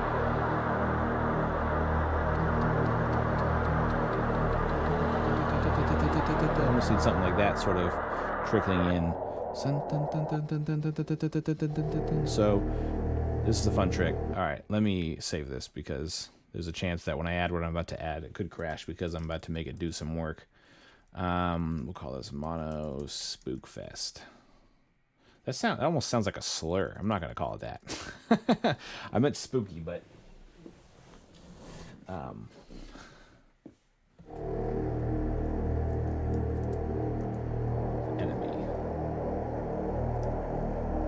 Maybe we'll call it termination. Play with the Terminator thing. Okay, so what we're going to do... Scary Vox. Yeah, that would work too. It's kind of... It is sort of voxy. Termavox.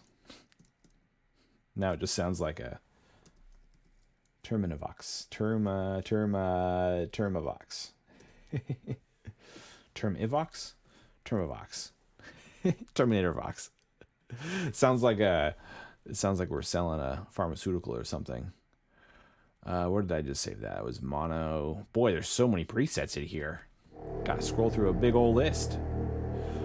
Okay, so we're gonna add in a macro. That's this step here. Let's go 16 steps, I guess. And we're gonna have it alternate. Okay, let me assign this to a sound.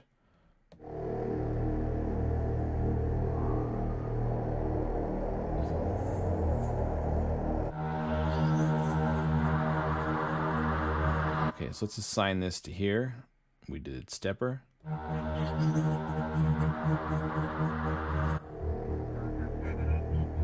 don't know if that's the sound we want though for it. High pitch.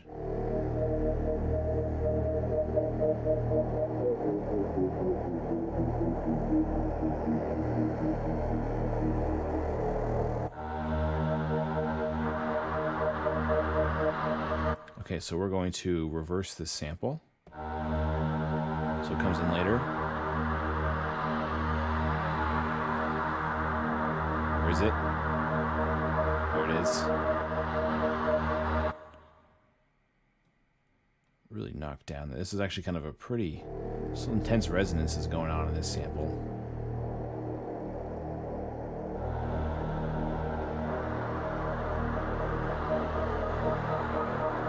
So we would not want the max volume to go that high.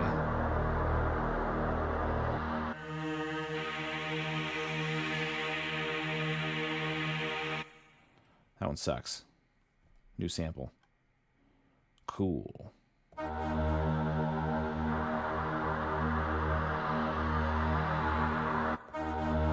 This one actually builds up.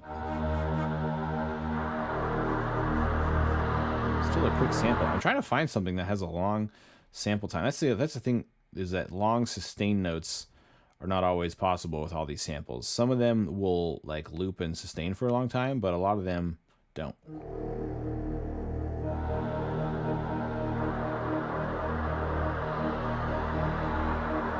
Okay, there's something a little better. Let's turn it up a little bit. Okay, so now we have that as a stepper. Now we're going to get weird. We're going to apply an LFO to the speed of this. Do I have the LFO applied to anything else? No, just the stepper is going. Okay. Add LFO A. Oops, not to the steps. You idiot. Oh my gosh. Hope I can undo that. Nope. Shoot. So I just messed up my whole grid. That was a smooth move.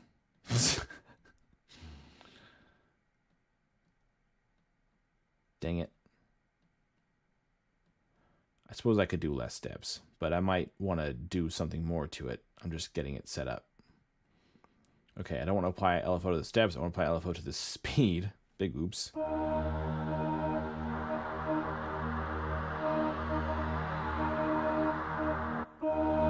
then we're going to set some rules for the speed so it doesn't, so it stays below and above a certain speed.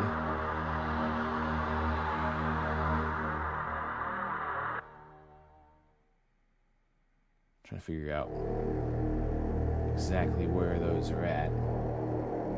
Oops, well that's the wrong. I just adjusted the wrong parameters. It's like, why is the speed not changing?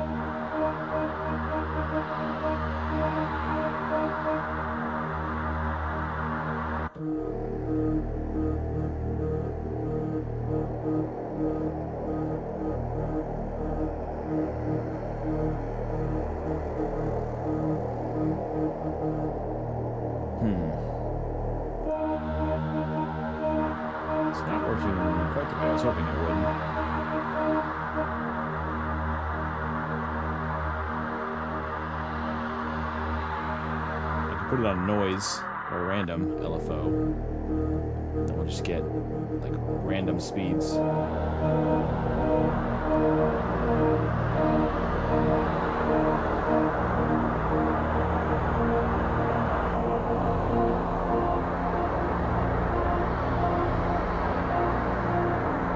Weird sounds going on.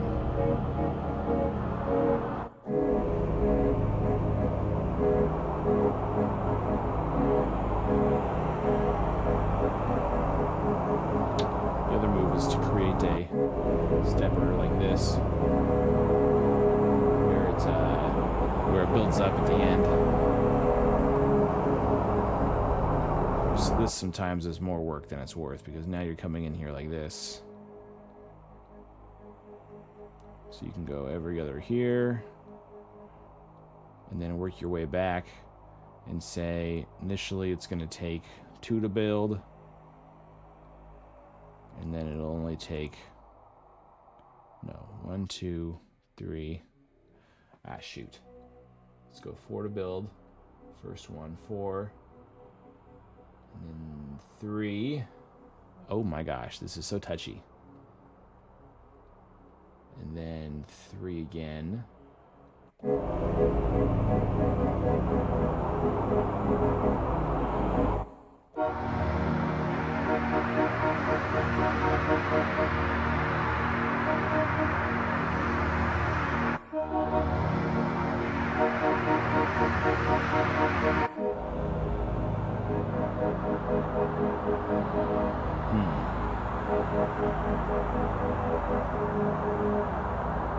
Oh my gosh, this is making me crazy. This thing is so touchy. It's so hard to write in these steps when you're dealing with a big step grid like this on a small interface. Makes me just want to abandon that completely, actually. It's kind of just driving me crazy. Go back to just a 2-step grid.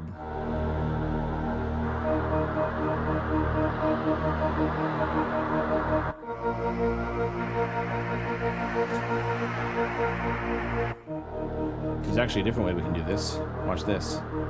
Let's take our envelope A and apply envelope A to our speed.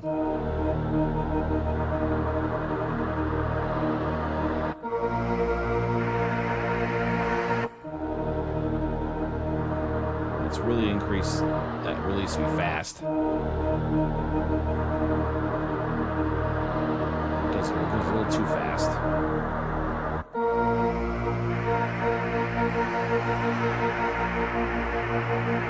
I'm going to flip it so the second step comes in.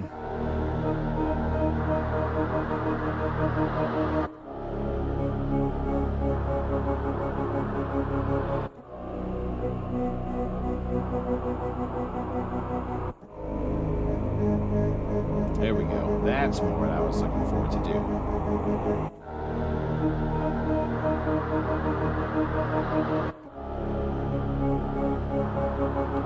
Now is airy the right. I'm going to save that. That was a lot of tuning to get to that point.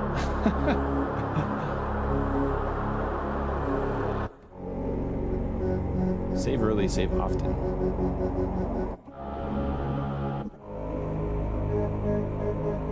So that was airy.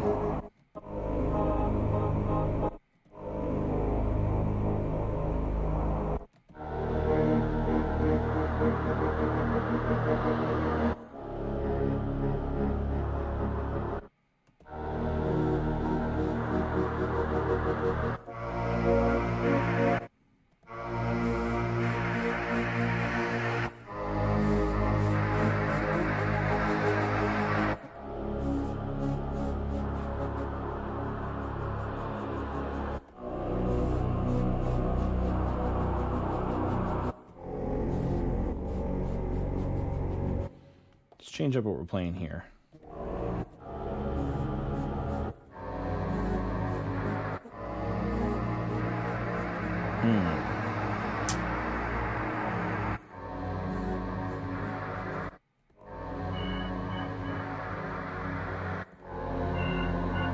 This one actually runs out pretty quick, so it disappears, which is kind of nice.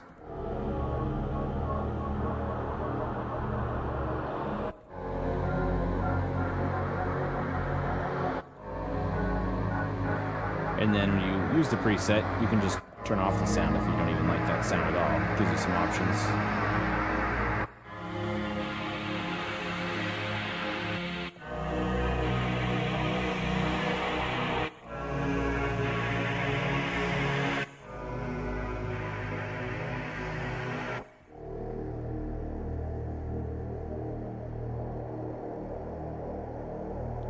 All right, we'll call that the Termavox. I'll have to go through and touch some of these up later anyway. Turn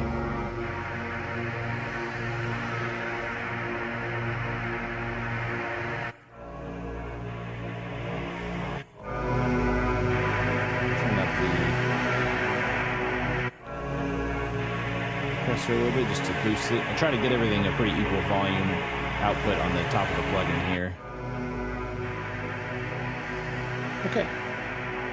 Termavox. We did it. We got it. Place. Look at all of these plugins we got here.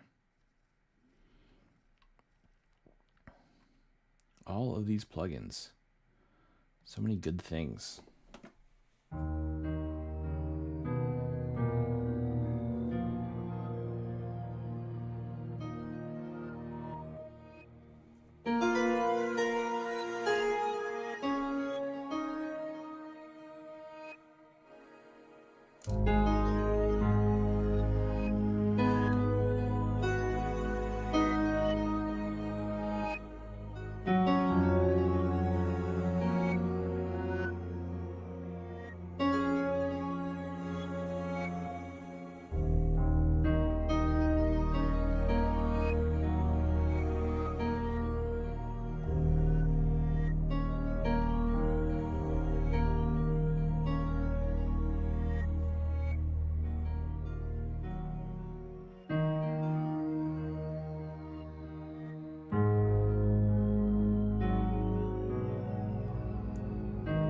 Something else I'll be doing too is I'm generating the sample packs for these things is making MIDI packs as well. So I'll also have all kinds of MIDI packs.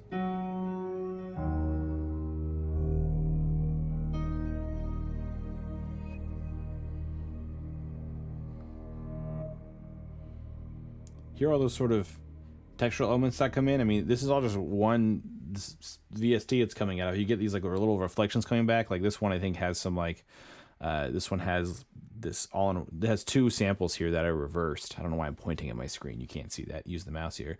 This Grand Fi and this all-in-one come in later on, and they're really slow to come in. So you play like a chord and you get the chord, and then they fade out, and then you get these like elements that come in near the end of the chord as you hold it down.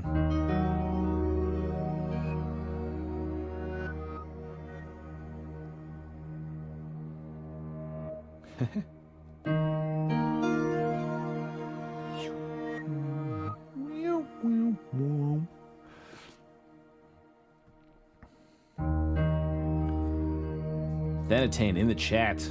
Also, I'm not sure how to pronounce Thenatan. Is that the right way to say it? I need to actually email you about it and get clarity because I want to make sure I say it right in the review I'm doing this week. But yeah, there's a lot of patches here. I'll show you a few more. Here's like satellite pads.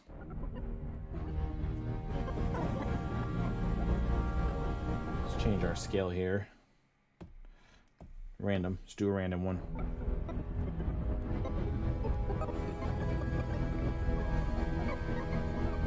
Something evil. This is a mono sound.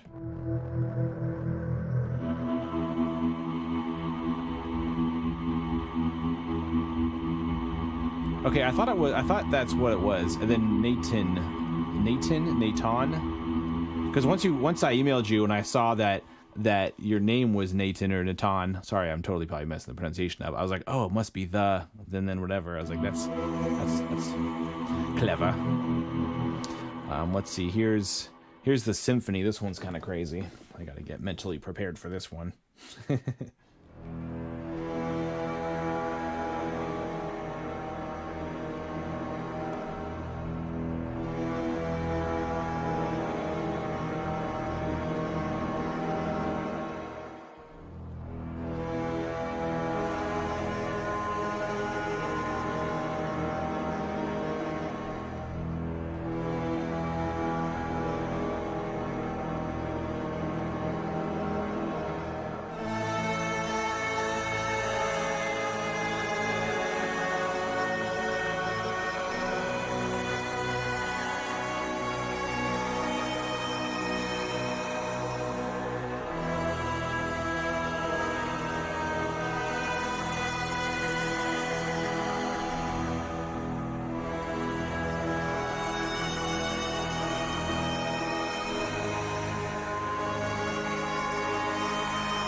That one's a fun one. Yeah, I'm having a heck of a time designing stuff in here. There's some fun stuff. A part of me wishes I could upload my own samples to it as well, but then another part is like, there's so much in here to work with anyway that it's just fun to work with in the sounds here. And yeah, I've made some pretty like strong basses.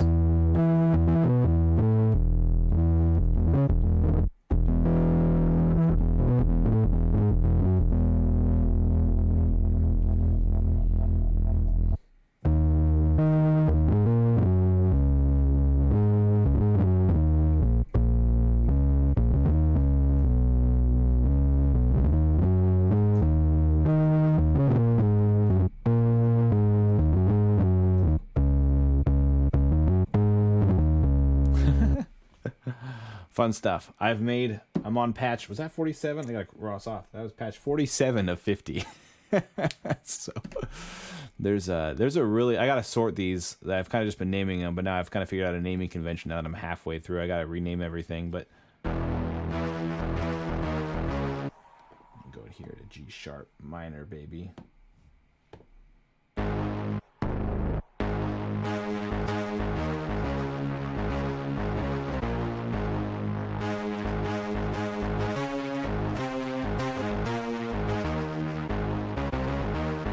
That's major, not minor.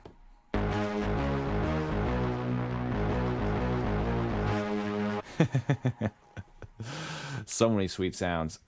Yeah, I'm excited to see how this is received. I got a review coming for this next week, and this will come out with that. So yeah, I was just kind of sitting here designing these things, and I was like, I might as well go live with it and see if anybody joins in. Thanks. Yeah, glad you like them. It's a fun little thing. Yeah, I picked it up when it was $10 last week on ADSR, and I saw the potential it had to like design stuff in it. And I'm like, okay, I gotta get in here and design stuff in this and go to town with it. But yeah, cool little plugin. It was a hell of a deal for $10. I'll say that much. I can't believe how much sound you can, I can't even just put it in words. I've also had 2 cups of coffee today and got up like 3 hours earlier than I normally do. So things are, and I'm on hour 2 of this stream. That's crazy. It's kind of a fun sound. Okay, so let's add, oh, you know what? Let's add that salute thing I was playing with earlier. This might pair well with this, possibly, maybe. Pitch that up. No, not quite. There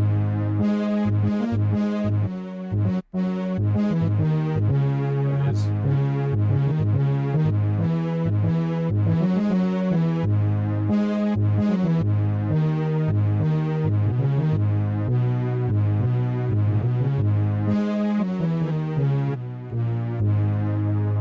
Okay, so we need to add some.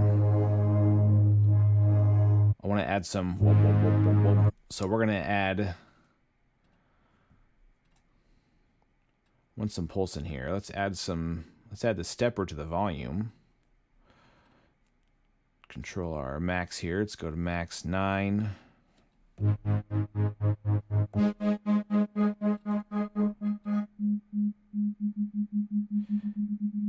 Yeah, I've been having a lot of fun with it this week. Need to have my metronome going for this. See how it's gauging with this. I know you can't hear the metronome, but maybe not the whole thing. I don't know if the whole thing needs to be pulsing. Let's at least have. Let's throw. I want something on here to pulse. So let's go to this pad. Let's add in. Synth Mob. And we'll have that assigned to stepper. Turn the max down.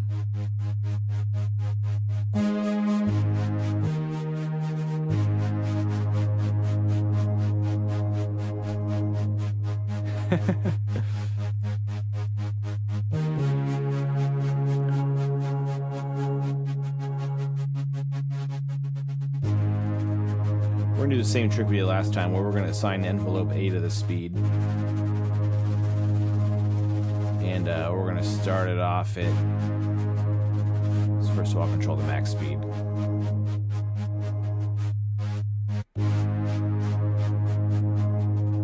Let's get that attack sped up.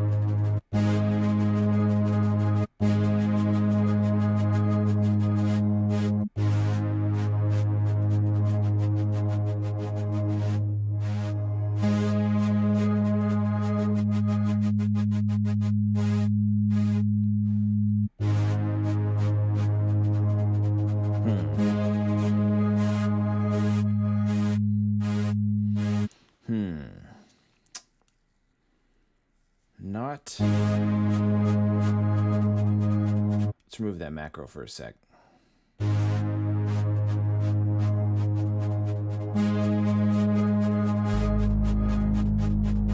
Now that I've taken it off, it's like it needs it.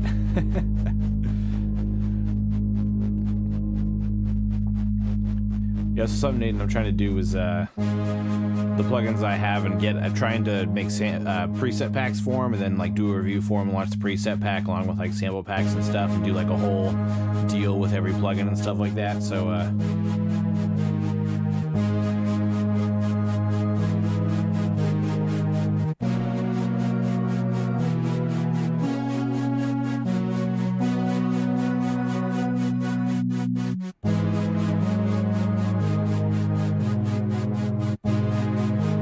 let's add some attack to this. But I'm glad you were able to tune in and watch me do this. It's always fun to have the creator around.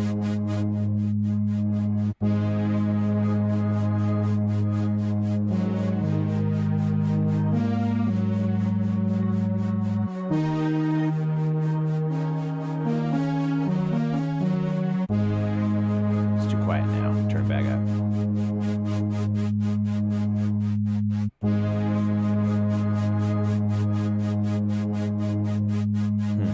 Need to... Let's mess around with...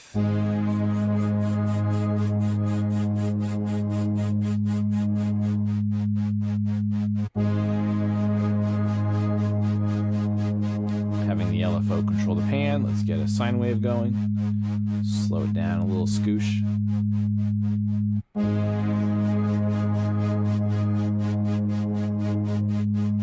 And let's pull some of the highs off that. No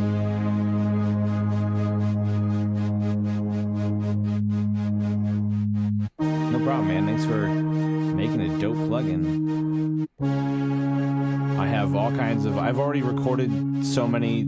I'd like design a patch and then just go on like I've recorded like a couple like 5, 6, 7 minute sonatas just where I'm like messing with a patch, and I like recorded it. I was just playing like this in my Launchpad, and I did the capture MIDI functionality on the Launchpad, and it captures like 600 bars of of just me playing that sonata. I'm like, yeah, I'm just gonna save that one for later. There's a lot of cool sounds you can do with this. I can see this as just being the powerhouse for like most of like an ambient track or like a lo-fi track, and like a drone track, or anything like that where you just want vibes. Just having just this be the main powerhouse for almost the entire track, and then just adding little splashes of little textures and stuff everywhere else.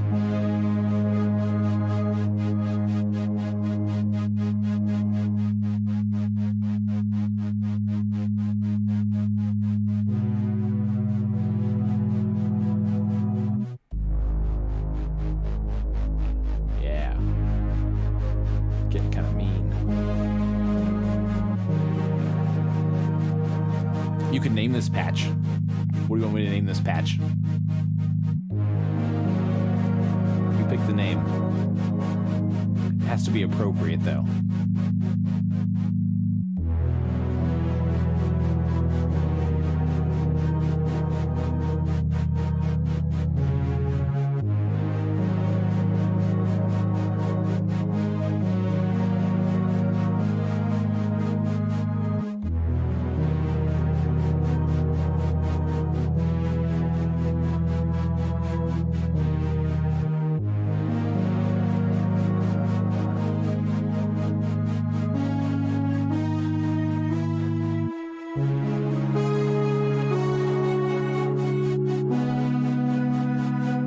Skies.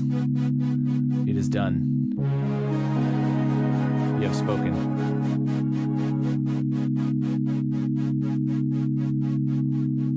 So we'll add this here. Gorley. Pads, Falling Skies. Oh, or Into the Blue.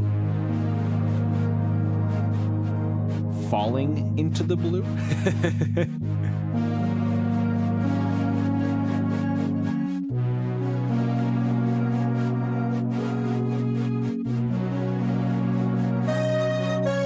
Yikes.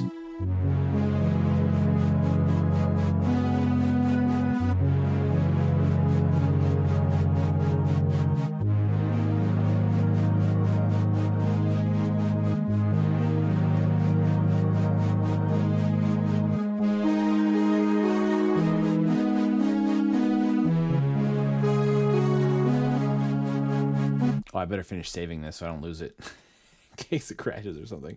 All right, Into Falling Skies, Into the Blue. All right, you gave me this. I guess, am I supposed to choose one of those two, or did you like Into the Blue better?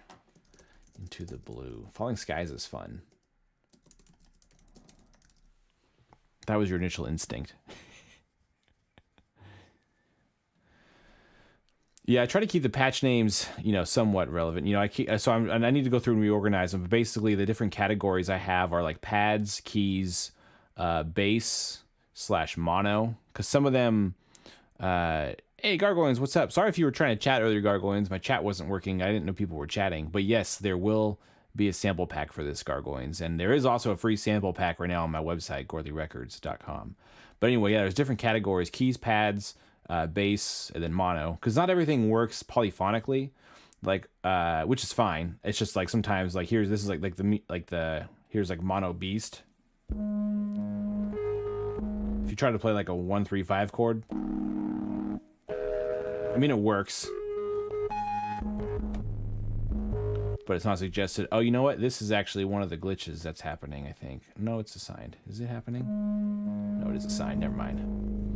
There is a little glitch that happens with this damage thing, but I sent that over to you, Nathan. So I still don't know if it's Nathan or Natan.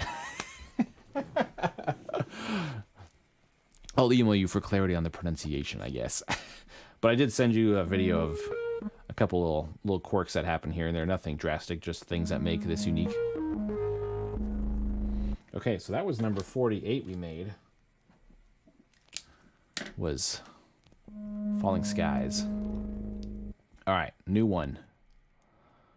Load up a knit. Turn off the reverb and the delay. Turn this compressor down. The compressor hits a little hard out of the gate. Nathan is another name. Yeah, I mean, Nathan is the, that would be the American pronunciation.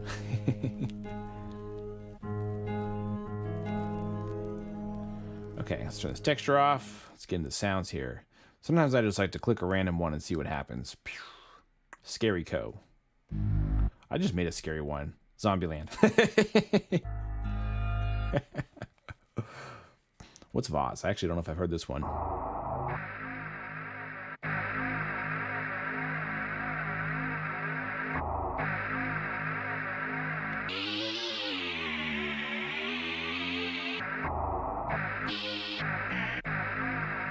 I could see this as being let's put that on the spread. Let's get one of these pads in here. I could see this as being sort of a cool, having like a really strong pop sound over the top of this. Let's see. Which one? I hate to keep using a lot of the same ones over and over again. I definitely have favorites with these samples. It's pretty airy. I don't want too airy things. Let's add an attack on the vase. I like this unknown. I don't like the vase as much as I want to build off that unknown instead. Nothing wrong with uncommitting to an idea. It's all about the journey. A little cleaner.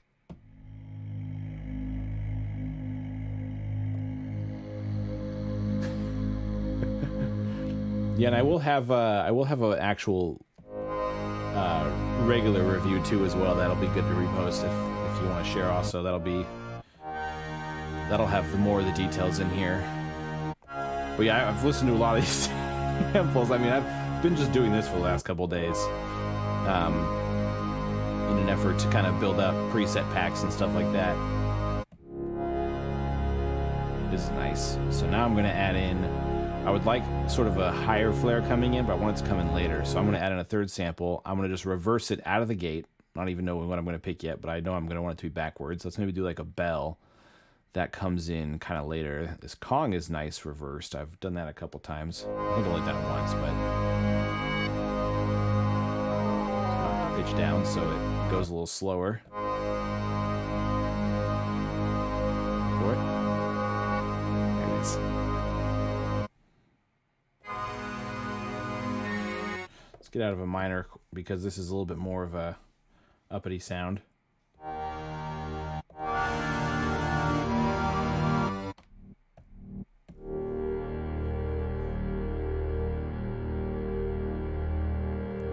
That Kong to be spread.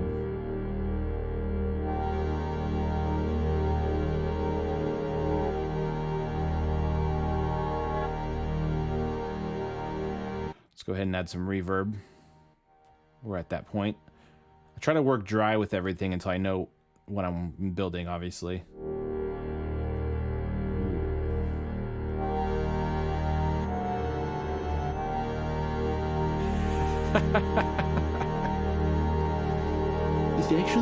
It's actually an 8,560 kilohertz and sound ambient.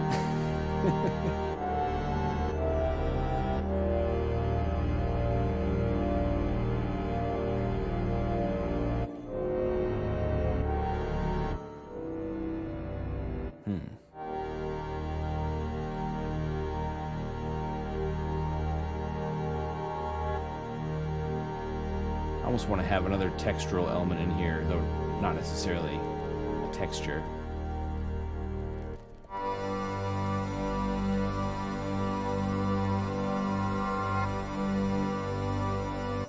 So let's maybe add another backwards element. We'll have it be a pad. Do clouds. Something that comes in later. This will come in with the Kong, and we might split the Kong in this left and right. See what we have.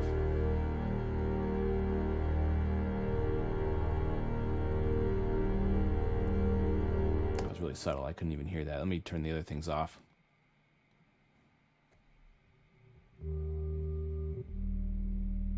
Interesting. Let's pitch that up. That might be too short for what we're looking for, but it is an interesting element. Let's see what we got. Put it in the mix. Can hardly hear it. Let's give it some separation here. Let's narrow these two things and split them left and right. Give them their own spot in the mix.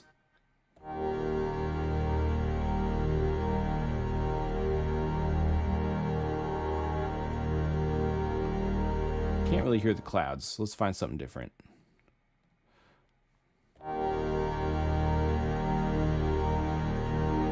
Drunk a little bit.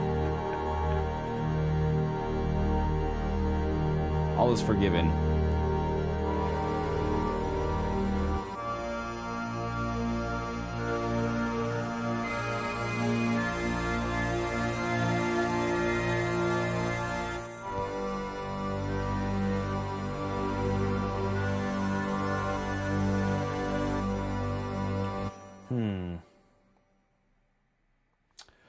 I could do two Kongs.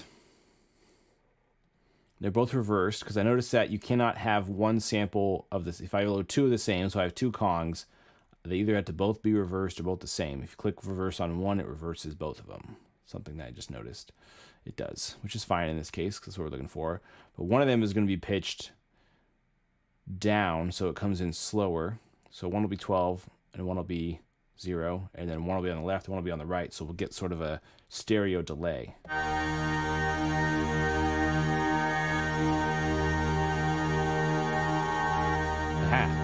See that? Wait, actually I was holding two keys down, so that's why there was two sounds there.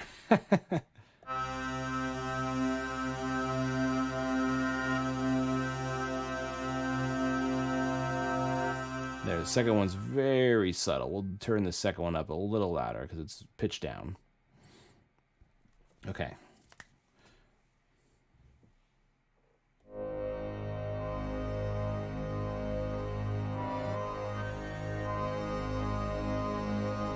Let's add a little bit of attack to these things. And a little skosh of release. Actually, we'll have a longer release time on the Kongs because those are kind of a quick hit. So that way, even when we let go, we still get that textural element that's been building over time. Because these Kongs, since they're backwards, it takes a while for the sample to build up to this part. So long release there. See, I get that little textural element still coming in with that.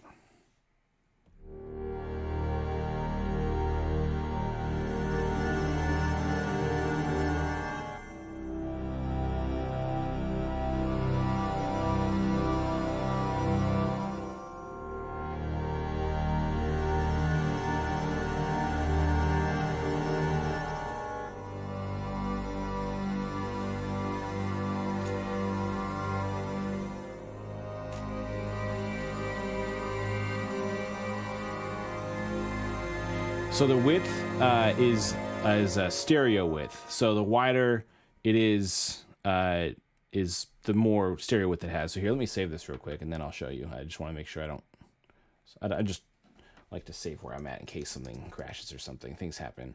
There's also a high cut and low cut, and I'll show you that too. Good question. Gorley pad.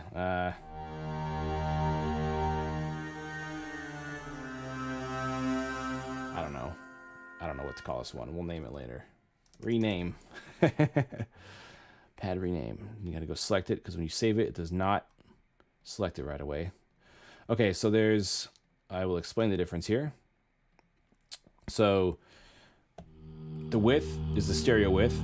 So when it's nothing, you're just going to be dead center. When you go wider, this is actually a bad sound to explain it with. Let me find a different sound. Okay, so here it's a little more centered, and as you go wider, it gives you stereo width. So that's what the width does. If you're going to pan left and right, you want to have the width a little less because otherwise you're not going to hear the panning effects as well. Let's set these back. I'll show you, for example, if like this Kong, well, actually here, I'll show you with this. Like here, if the width is all the way full, because you're already stereo wide width pretty far, as you pan, I mean, you'll get a good left and right difference, but you'll still get a little bleed over. Whereas if your width is really narrow, then as you go left, you're basically going to get it all just dead left in your ear and dead right. So that's the width. And then down here is your low cut and high cut. So if you want to roll off some of the highs, drag this guy down. If you want to roll off the lows, drag this guy up. And then you also have filter controls on this screen as well. So you have a high pass and low pass filter there. And you also have a surgical EQ here that you can do more EQing to get rid of your highs and lows. So such options. And your effects here too also have a high and low cut on it too. Double sound is stereo and add background sound. Yeah, that's another option as well. And let's see, did I turn everything back on? No, let me turn everything back on. Okay. And everything is set back the way it was. Looks right. Looks right. Okay. And when I make these, I like to just kind of play with it for a couple minutes just to see if sonically, just if anything's missing, if it could use more of something, less of something.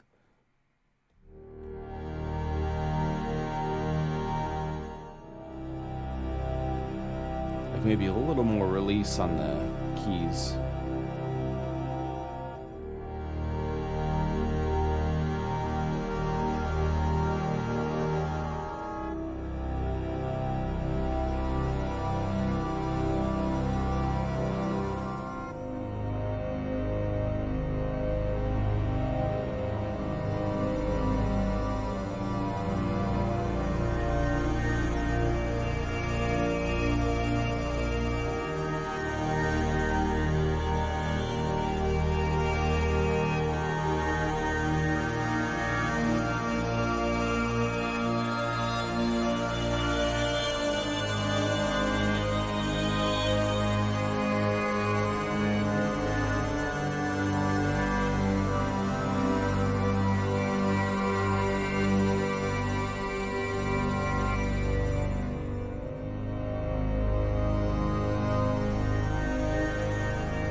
That's just a good old time. That is just a good old time. I don't have a name for that one. Number 49 does not have a name. And I already called one the 44, so I can't use a number again. Unless it's like 49 angels or something. Oh, I mean, yeah, this is this isn't like a DAW plugin. This is Tape Piano 2. So this is like this is by the Nathan. So who's here in chat. He's the one who made this plugin. So yeah, if you only use FL Studio's plugins, then yeah, I'm sure a lot of plugins you see probably seem a little bit unfamiliar. But this one was fun. This was $10 a week ago. Now it's $30, which is still a really good deal for what you get, considering, I mean, just look at all this that's going on.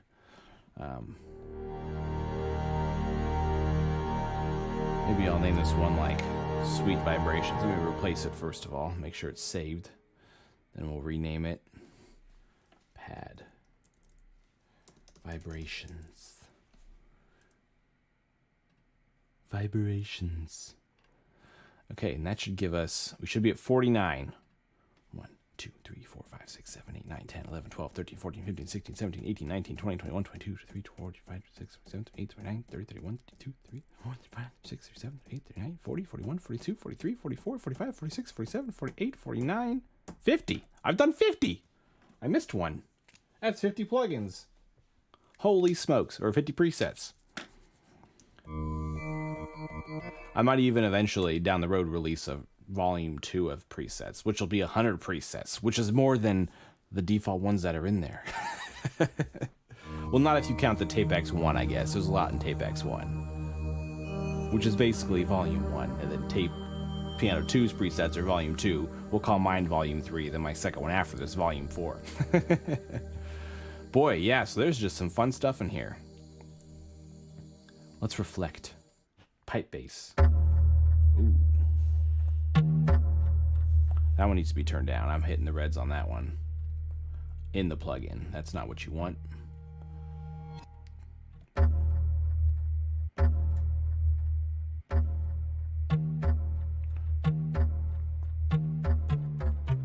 Oh, you've got unreleased. I have no doubt you have unreleased patches. If I made a plugin like this, I would be making patches all the time. Unfortunately, I don't know how to make plugins. I just know how to make other plugins sound good. I will be making Ableton instrument racks, though, and stuff like that, because you can make a lot of cool instrument stuff in Ableton. There's a lot of really sweet things built into that. So I'll have like Ableton instruments released. Maybe eventually learn Max for Live. It ultimately would be cool to design plugins like this. I've also seen you have like another cool plugin, like the like Brain or something like that. I don't know. A lot of your plugins look really cool. I'm a graphic designer, so like I'm really tired of ugly plugins all the time. So like I have like mad respect for people that make their plugins look cool. I don't know why so many plugins have to look so dumb, but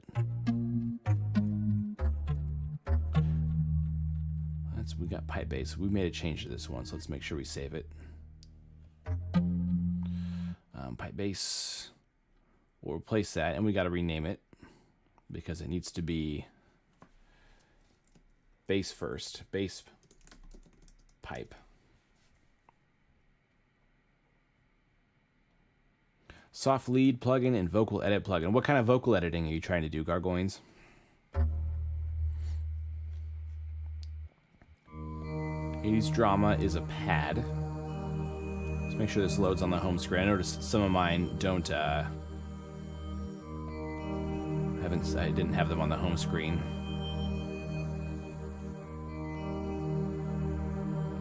Let's lighten up on the threshold of this compressor a bit.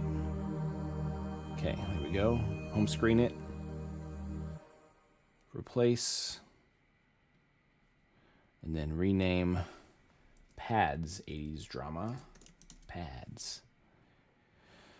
Yeah, Max for Live would be the coolest because I can also design the plugin, which is cool. You know, when you do the Ableton instrument racks, you can't design it. You're just like relegated to just how the racks look. All you can do is change the color of like knobs, which, woo. Gorley Asylum. This is also a pad. Or is this more mono? This also is too loud. Let's turn this compressor down. The compressor can be well overdone on these things. as with any compression, obviously. Still a little loud. Try to gain and make sure the gain on these is pretty similar. Yeah, the coding is a drag.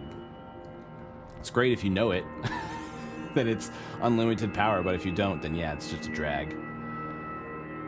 For sure. Not that doing a plugin like this requires any less coding than a Max for Live device, though. But I'm trying to just stay in the sound design space, so if working with other people's plugins is also groovy for me for the time being. All right, so we'll replace Asylum, and then we'll rename it. Maybe we'll call that like Effects or something.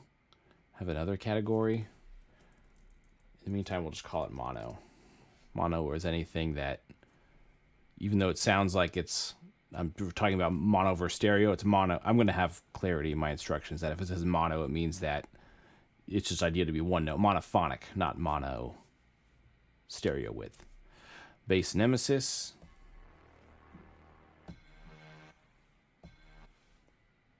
Fuck was that? Spooky sounds. This one is really quiet.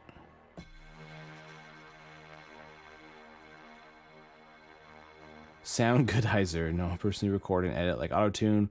Some really expensive and useless. I don't need to raise and lower the demon voice.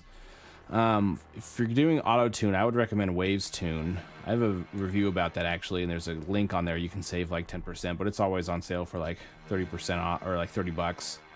Let me turn this up. This one is super quiet. Why is this one so quiet? I guess the cheap way to make it louder is to hit it with some compression, but it's not really always the way you're looking to make it louder. Oh, you know why? Because this glitch. This is why it sounds quiet. Because this, when you load a preset, yep, does not save the distortion. I think that's what's going on. Now I messed it up. Now I gotta reload the patch. You're right. Let me do this. Ah, haha. Because it was, I think, ignoring that. Let me add, this is the trick to get around this problem that I've noticed. Is I add just like an LFO to it. What dB am I at here? 49. And then I just set the LFO to the same thing. Oh, that's really impacting it though. Let's turn that intensity down. Well, that's not where I want it to land. All right.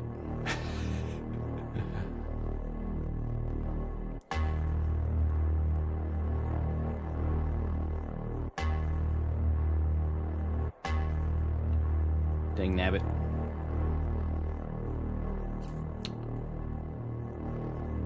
What's going on with this LFO? The LFO just break? What the heck? That's new. I have not seen that happen before, where the LFO just like freezes.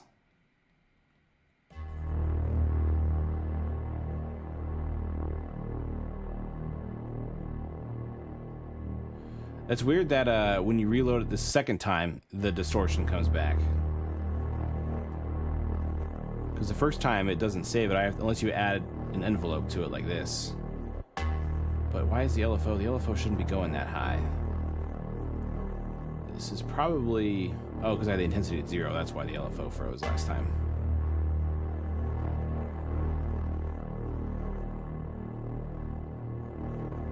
See, this is just very strange. What's going on? Here we go. Get to there.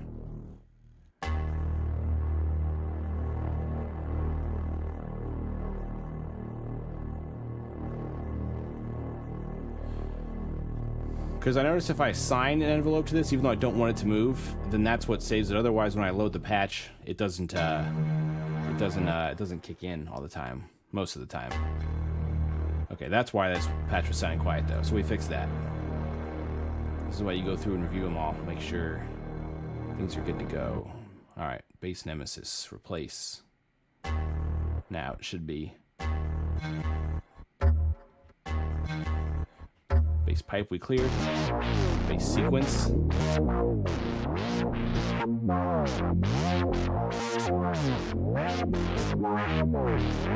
on the home page, everything's there. Bass strong arm. I did not load on that home page. The home page isn't there.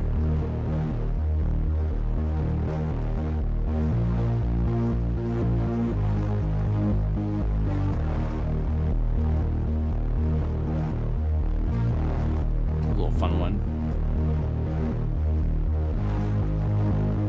This one I think, yeah, just using a square on the scratch designer, which this thing is dope. This scratch designer, it can definitely be made to make things sound a little too jacked up, but when used in the right ways, this scratch designer is a lot of fun. It would be interesting to see this as an envelope. Oh, you like that bass sequence? Yeah, that one is, so that bass sequence one, this has got a few things going on. So I've got the scratch designer, and the scratch designer is set up so it's doing fifths. So it starts, this first step obviously is regular, it goes up an octave, and then it drops down to the fifth of the note, and then slides back down to the root, and then it goes down to the fifth under it, and then back up to the fifth over, and then back down to the fifth under. So typically when you're working with anything in fifths, it works for majors or minors. So I try to, if I'm going to do any kind of sequence stuff, I like to avoid the thirds, because that's where you get the minor and the major sounds, and then your preset only works, or your sequence only works in one root or the other. There's that, and yeah, there's this LFO stuff going on. See, that's LFO-A. So yeah, I just got LFO-A is just random. I like messing with random LFOs and just assigning them to stuff, because you never know what kind of crazy sounds you're going to get. So yeah, that's going on there. Yeah, it's a fun one. Fun. Let's see, this one needs to be set to the home page. Bass strong arp. Gain is good. Okay, let's replace that one. Bass strong arp. It's named right. Let's see what we got. Bass warm fuzz.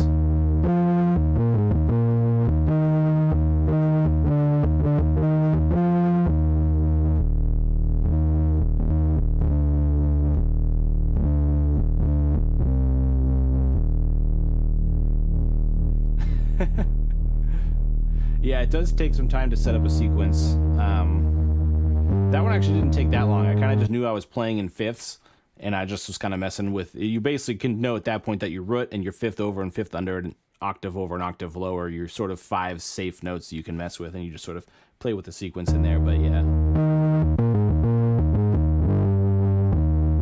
this one gets to the yellow on the meter, but it doesn't go over. It's very tight sound. Bass warm fuzz.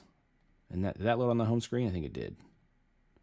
Should they all load on the home screen? I want to make sure it's a good experience for the end user.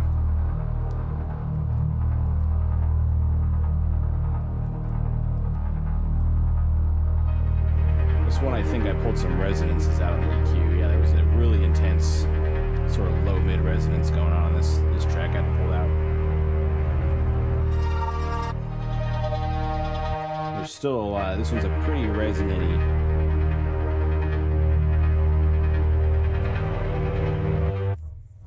Change our scale up here. We've been playing this one for a minute.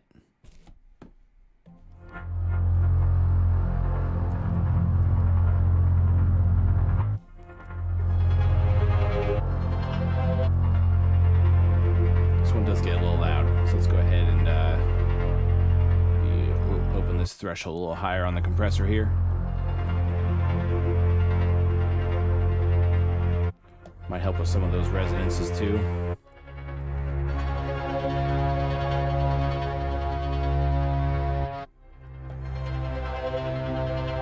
I'm actually going to put there's a high shelf. I'm going to lower the high shelf a little bit.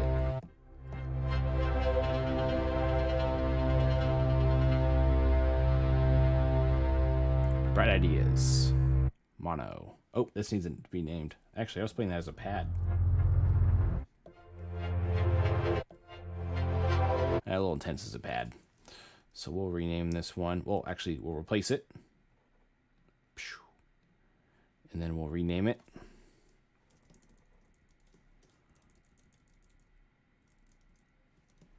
Mono, bright ideas. Choir pads, which needs to be renamed as Pads Choir, but we'll get there. Make sure our levels are good. This one could actually be renamed as something much spookier than Choir Pads.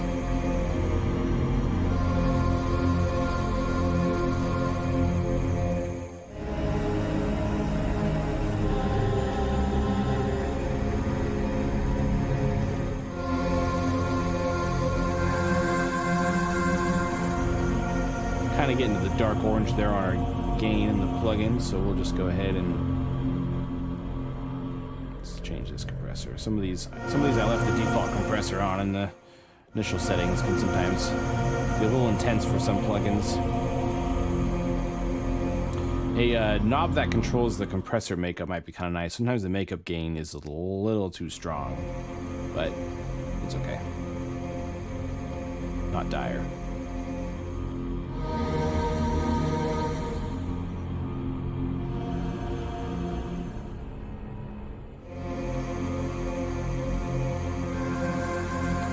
Better levels there. Okay, got it. Replace that. Replace it, and then rename it. Pads. It kind of just is a choir, though. Pads Choir. Yeah, it's all about the ear candy. Little details. Little just sonic details. Let's see. Chugger Pad also needs to be renamed. What does Chugger Pad load? Loads on the homepage. Good start. This is, I believe, another LFO that's set to random. Going to resonance. Yep, random LFO. Also going to pre-delay. Interesting. Oh, it's going to also... Oh, in the resonance.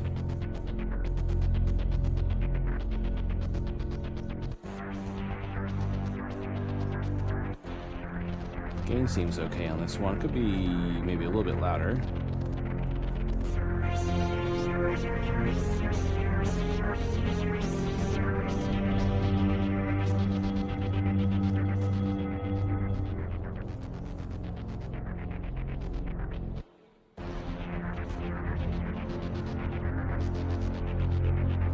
It's a fun one. Okay, I think I made some changes there. So we'll replace that one. Replace. And rename to Pad Chugger. I just want them to all be categorized in sections.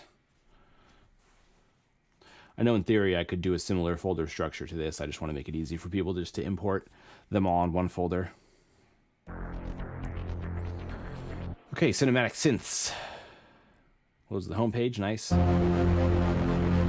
baby.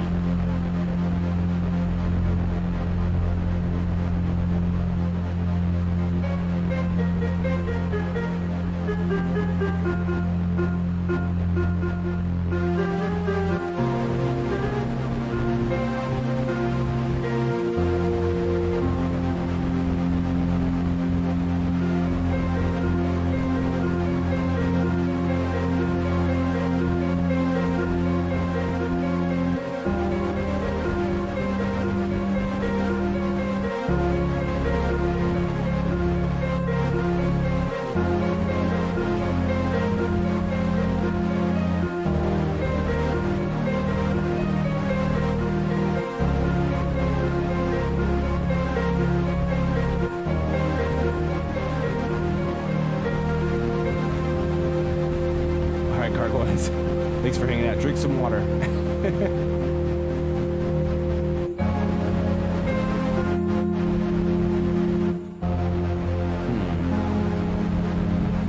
This one is not. That was not quite the rhythm to play for this patch.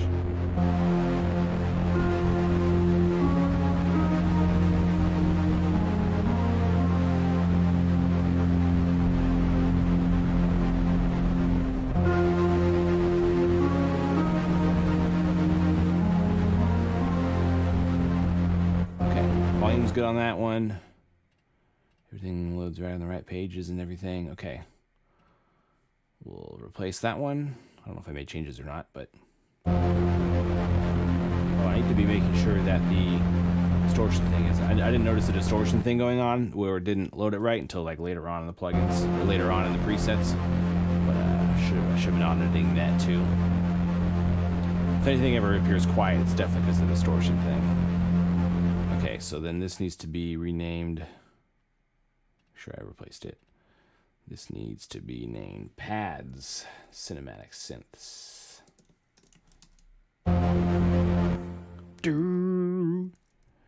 Epic. Major epic. Classic Poly. This one I think was kind of loud.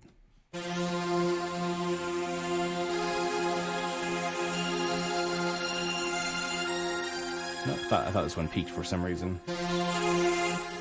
Now, the rhythm I was playing last time might sound better on this one.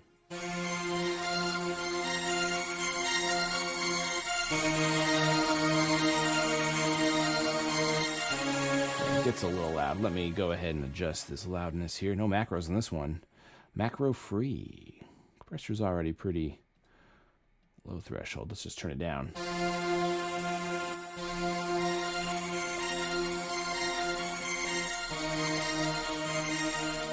I actually do want this compressor to kick in a bit, so I'm actually going to knock this threshold down, and then we'll drop the gain a little bit.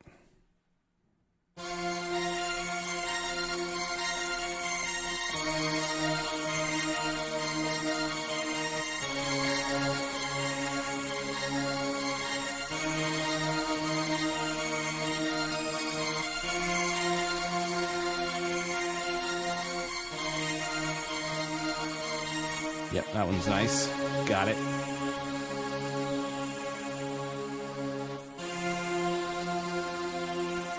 Okay.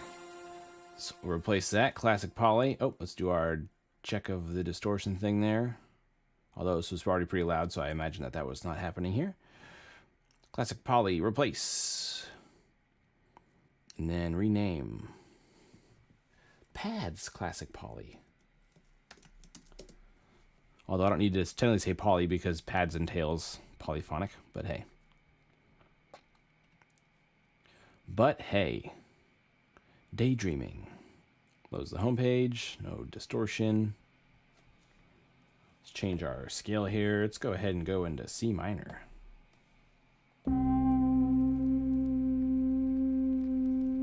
Actually, this is called daydreaming, which means it's a little positive. So let's go C major.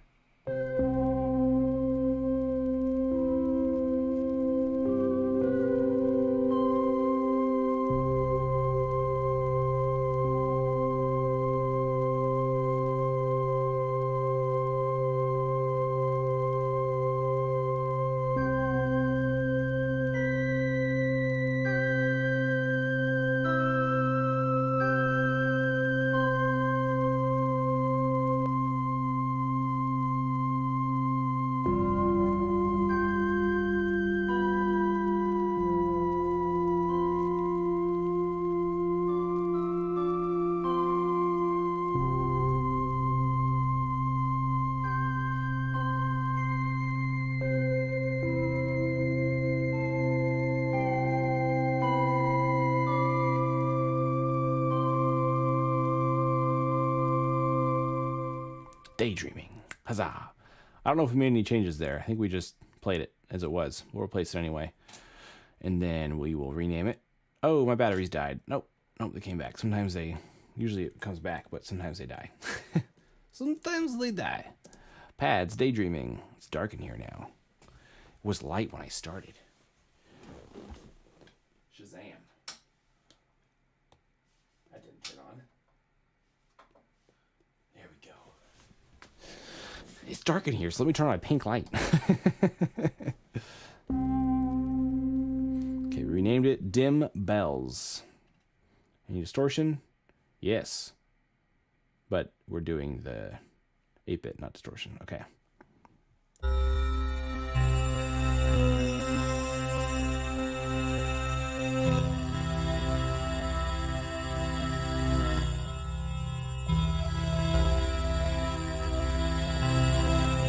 Got the robot on here.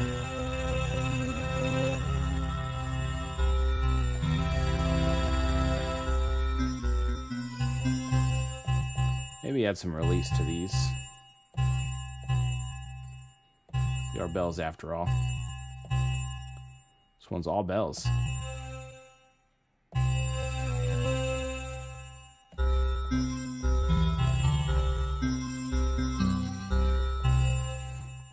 We got that 8-bit going on there.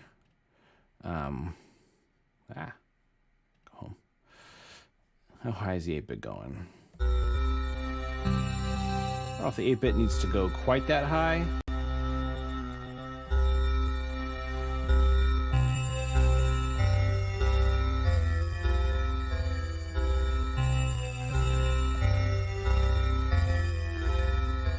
Sort of a kind of a more busted sound, intentionally so.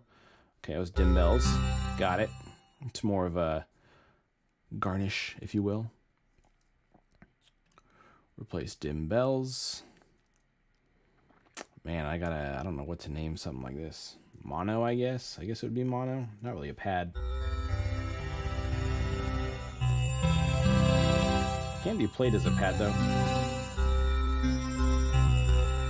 I'll leave it as a pad. Why not? Keep it consistent. Disturbia. This one's spooky. Hold on to your pants, because it's going to get spooky. All right, so there's no...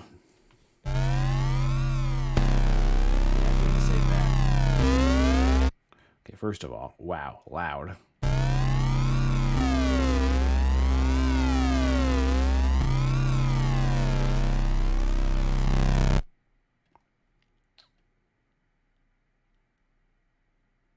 Oops, I didn't want to adjust that one. Oh, geez. Shoot, reload. Reload the patch.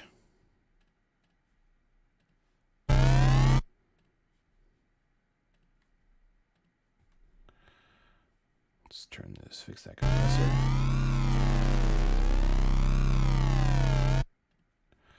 Badoop there. Let's see, damage gain. Keep that in its zone.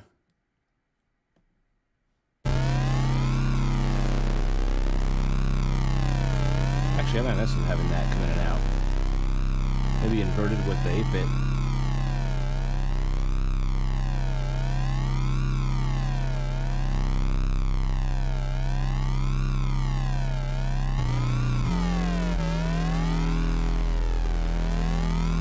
Gnarly. Probably not pad compatible.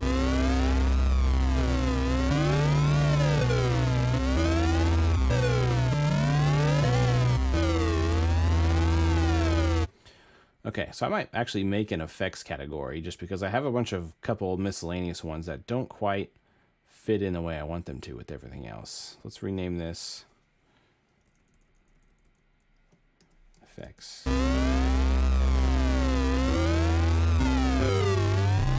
I just don't want somebody scrolling through like chill pads and all of a sudden they get slammed with something like that, you know? Okay, epic stutters. This one, you'll notice we have a stepper on the gain. Automating the gain knob.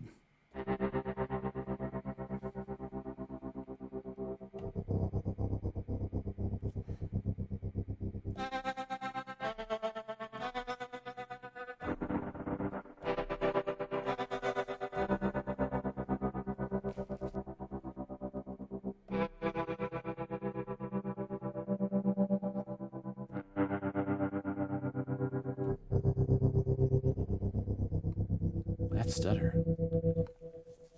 That is epic stutters. Okay, let's go ahead and place that. Now we're on the home screen. Rename it to pad epic stutters.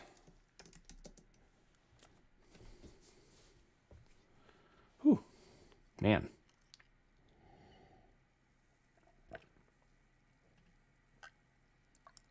I was not intending to stream for this long. I was going to stream for like an hour.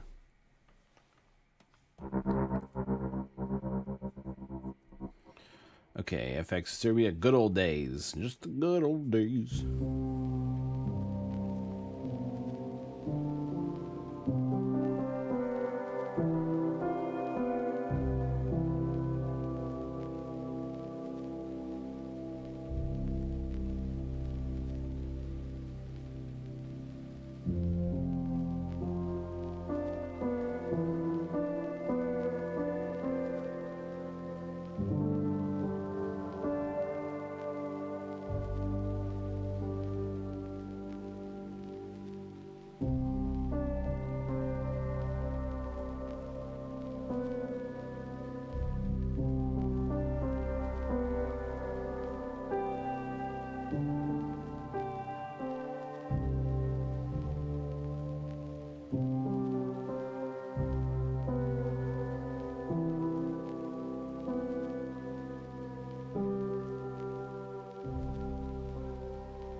Just a nice little one. This one almost fits more in the keys category. There is kind of a... There's a harsh resonance in here somewhere. I'm going to see if I can find it.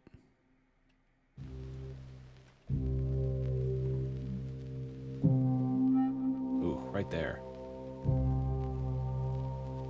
Let's just get a little dip there.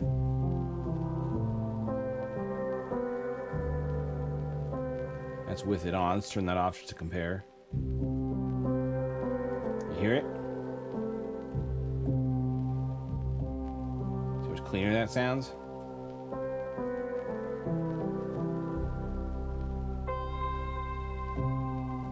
If we even make that a little bit wider, just for the sake of, that might be limiting too much content.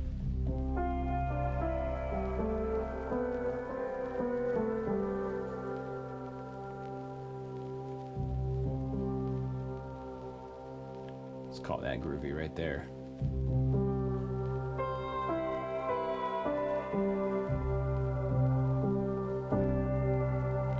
I'm going to turn on a little bit, roll back the threshold of this compressor. I see this was the default setting compressor I left on. Did that sometimes.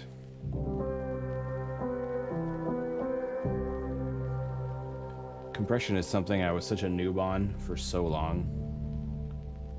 I just like upped my compressor game recently, but I just have learned so much about compressors in the last year.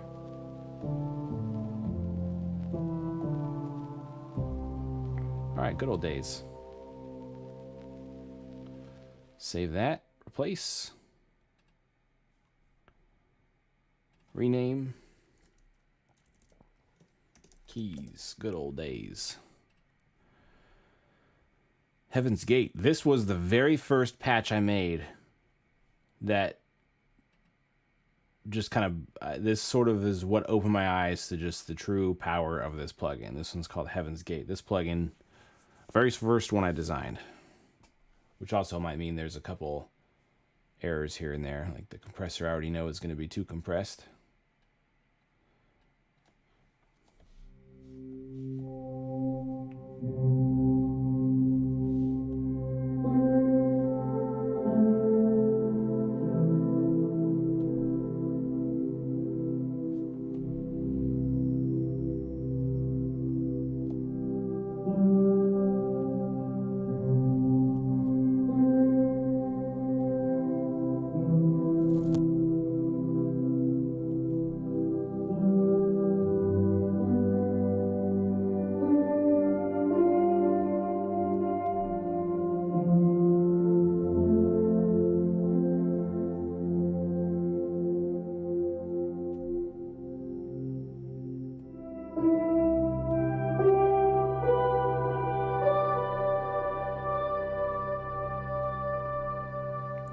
We'll let up on the threshold a little bit.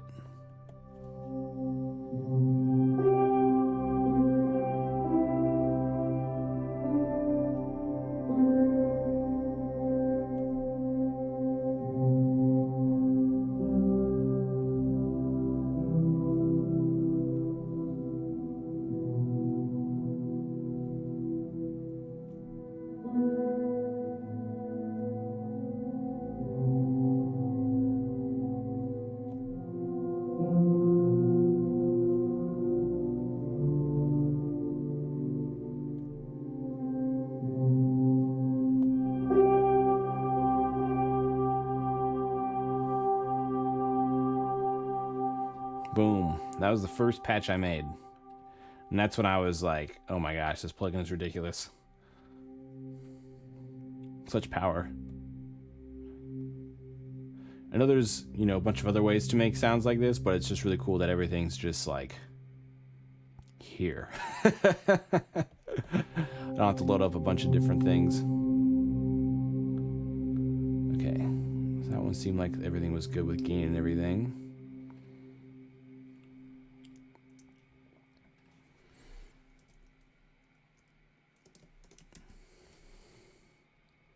There were some things that were frustrating when I first used this plugin that were kind of driving me crazy. And then I made this patch and then everything changed. gonna close these blinds. It's dark outside. I don't like when people can see it. Spooky.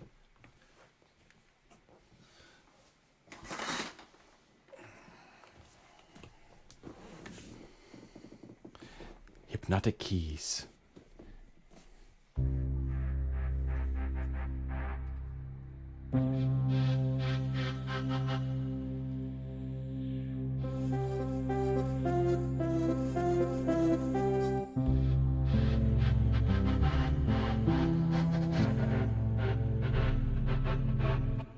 So many vibes.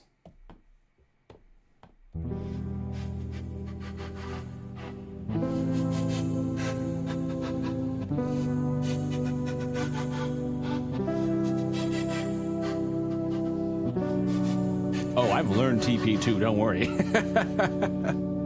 And I enjoy its engine. I am pretty deep into the TP2 game. I mean, I just designed a 50 preset pack for it.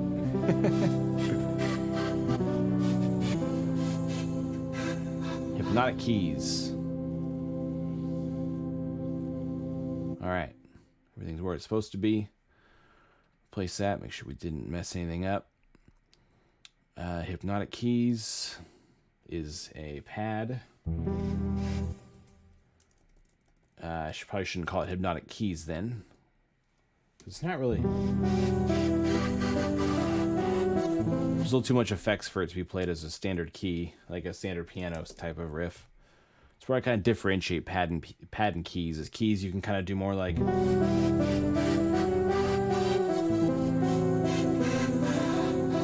things like that, but when there's a bunch of effects like that, it gets a little too crazy. Then it becomes a pad.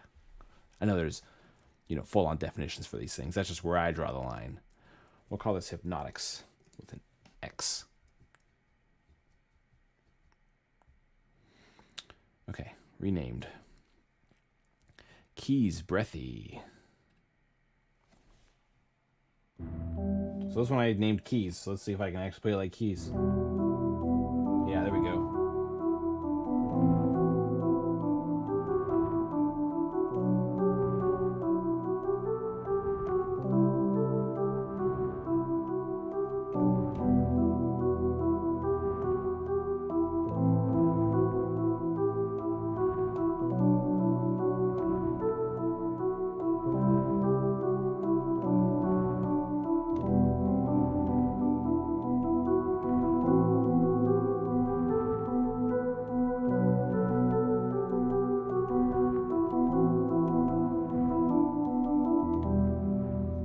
Still very kind of pad sounding though.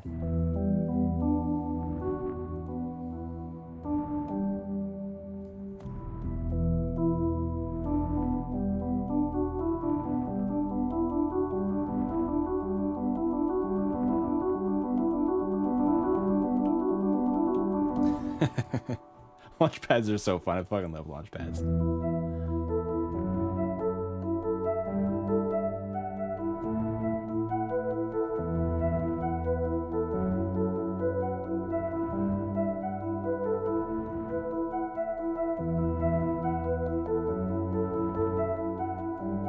Does that go into more of a pads category or keys category? I mean, kind of probably more pads, I guess, because it's more synthy based. It's not really, you don't really have those. It's kind of the hard knock. There's the attack. I mean, I guess two of them are pianos and one of them's a whirly, so that's probably why I went with keys. Okay, got that. Replace. Wait, was everything good to go? I didn't miss any distortion things there. Nope. Gain was good.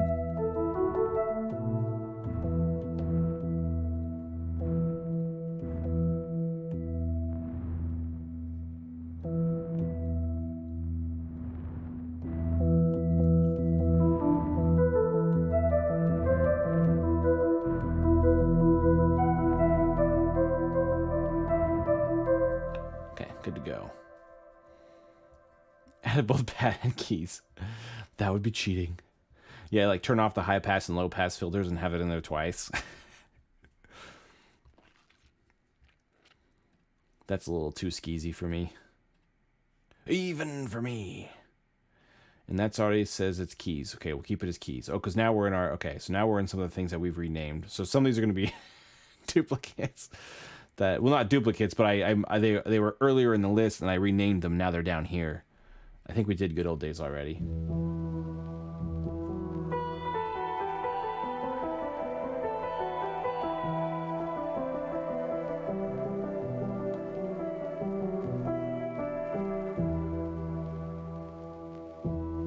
Seems that way. Keys Old Dusty. We did not retouch this one.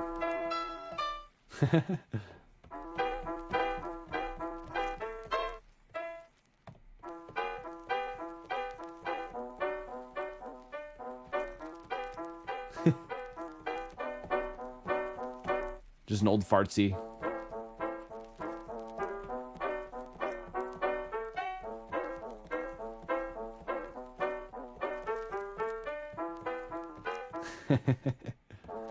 This one's definitely keys.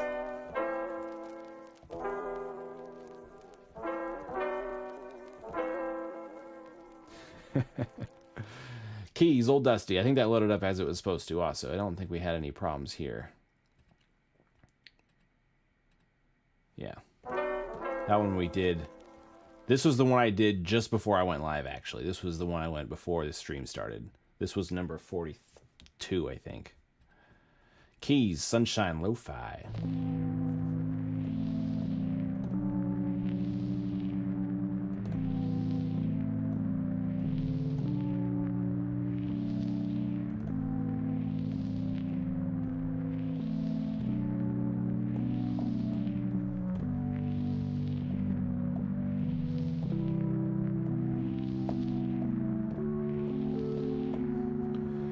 Doesn't quite have the punch. I noticed there's some distortion. We got the thing on there, so that's good. We need to, let's see, we can compress it. I can also hit it with a little bit of a high shelf. I think would really help. Give it that sheen. Oh, and look at you. Wish you had a little high mid to make it more face. Are you talking about this plugin? That's good. I didn't even notice your comment until just now.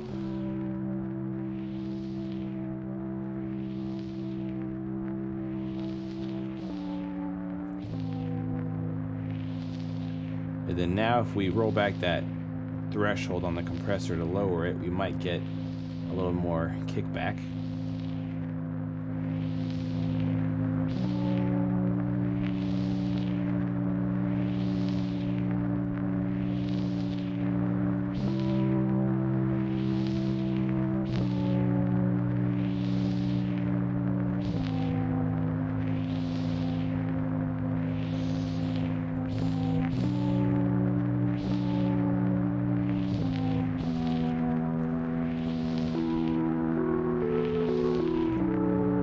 More punch there, right?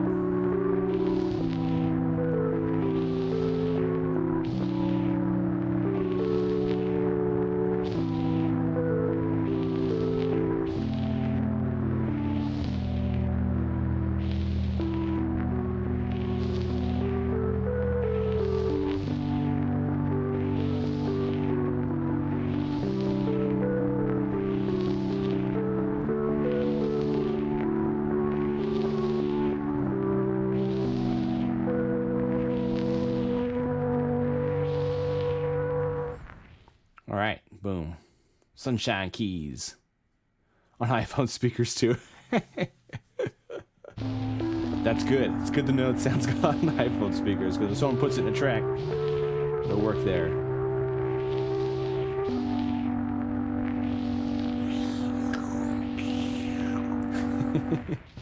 Let the plugin do that work. Okay, Sunshine keys, Sunshine Lo-Fi. So let's just replace that with our edits there. Already is named properly. All right, meanest mono ever. This one's the fun one. This is one of my favorites. Not quite balanced with the rest of them.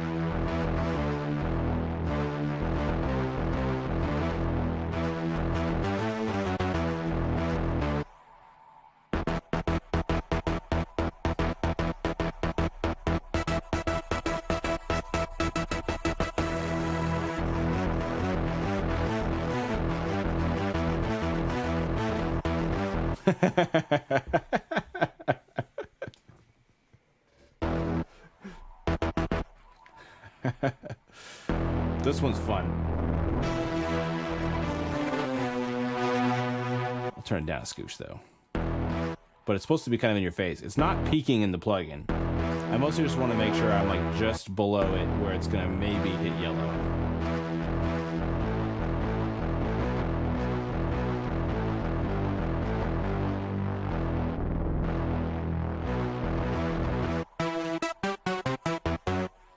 This is more of a bass. I would classify this as more of a bass than anything, than a mono, I would say. Okay, this one, we'll call that good. Meanest mono ever. Meanest, so mean. The meanest mono ever. We'll get rid of the mono. Meanest ever. Bass. I mean, it does have the higher things, and it can play higher. We'll still call it bass, meanest ever. Okay, now where the heck did I leave off? Memories keys. Loads the home screen.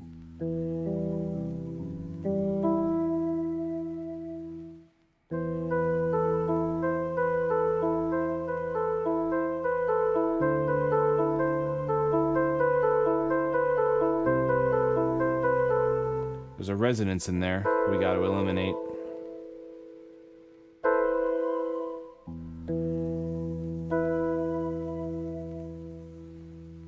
Let me get this set again. All right, where was it?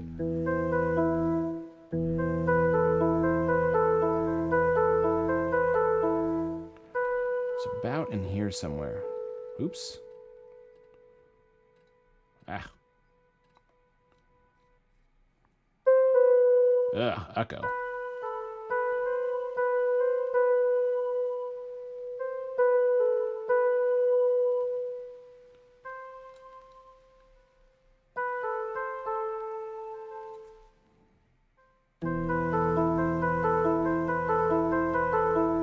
Let's try that with that off now.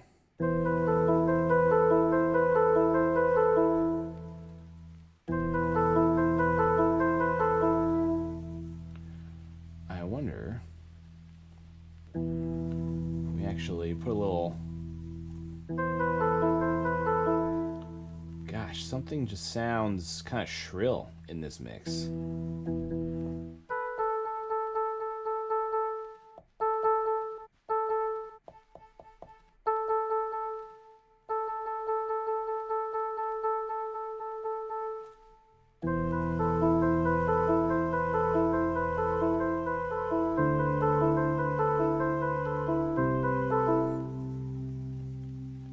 I think the delay might be too fast or too much.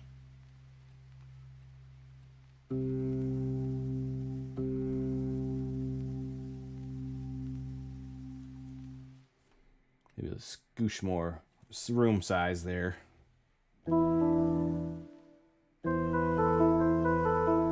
What is there is just something weird audible there. I don't know how to describe where it's happening, but it's happening.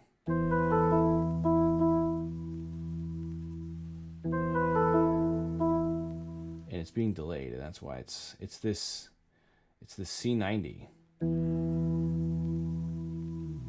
If I just pitch it down an octave.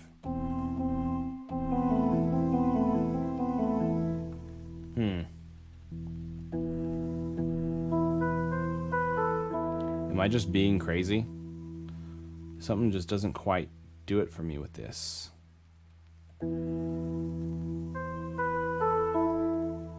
Maybe what it needs is it just needs some release.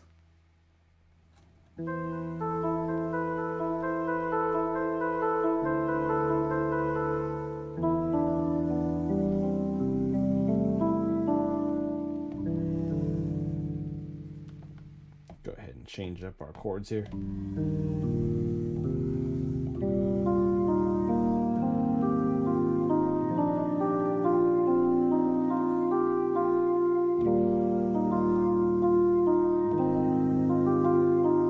I might come back to this one later on. Hear it with it on a different day with different ears.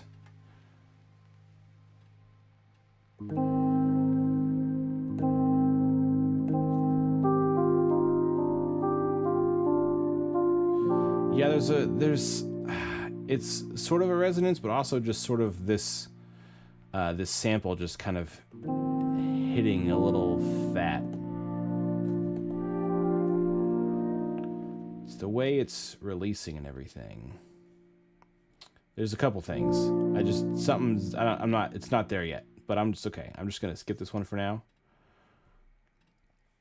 Hit replace, save the changes we did make. We'll rename it as keys so it's in the right spot. Oops.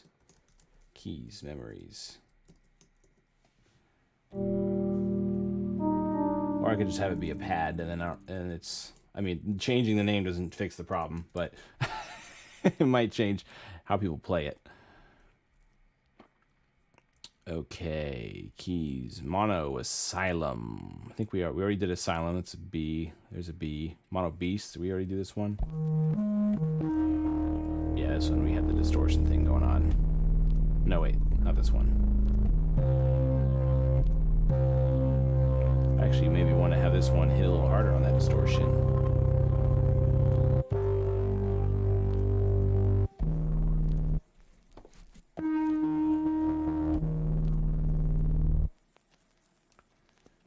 Is the noise not on follow? It's not on follow.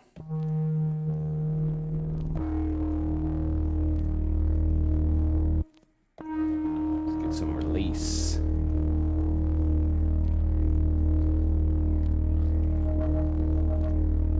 Oh, you're right. It could have been the resonance. Good call.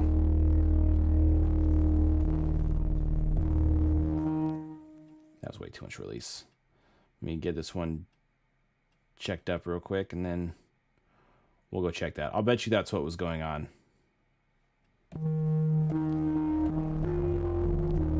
Because it was happening on every note, and it was moving, so it wasn't just ambient resonance going on. Okay, and then we could probably add a little bit more compression, get a little bit of boost out of it.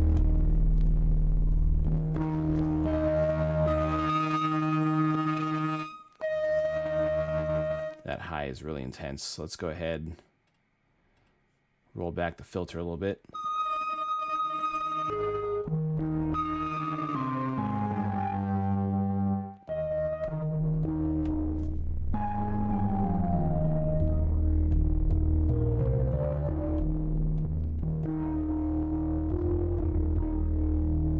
Okay, Mono Beast. Got it. Okay, so let's save that. Replace. Now let's go back to our memories things. Okay, let me see. I'll check that too. Let's see. It was pad memories. No resonances. There was an LFO attached to filter B. Yeah.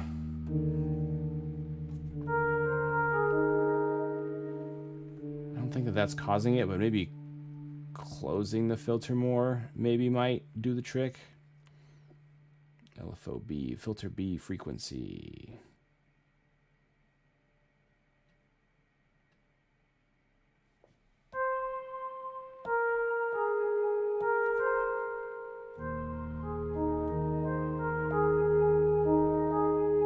You know what I might just need to do? I might just need to turn this instrument down.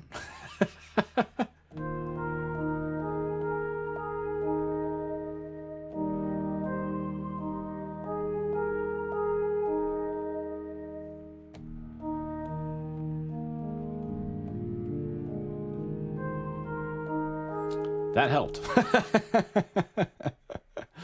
It was just a little too loud. And if nothing else, you just don't play that one up high. Not all presets work on a full range, as I'm sure you are more than well aware of. Okay, so we did Mono Beast, Mono Bouncin' Pop. Bouncin' Pop!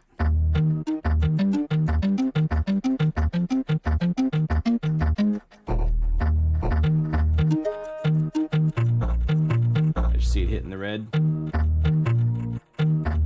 Yep. Sure did. Let's add compressor. No makeup gain on this one. Let's go ahead. Definitely fast attack because we're dealing with a hit here. Attack is 0. Is that actually definitely 0 latency? That would be insane.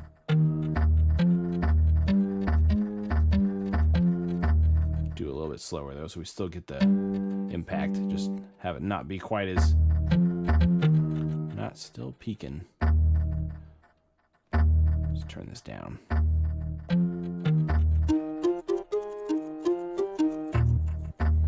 Got it. This one, I like the delay on this one.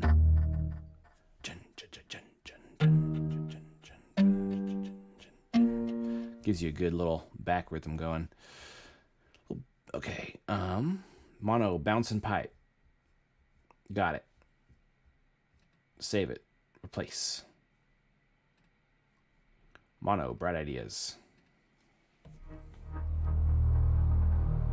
We may have touched this one up already.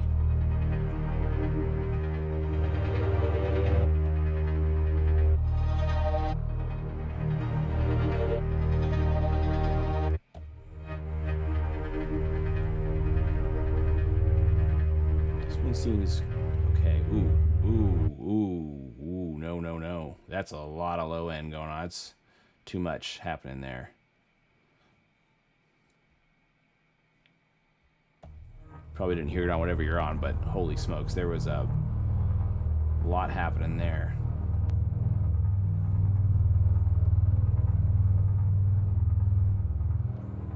Mighty swell.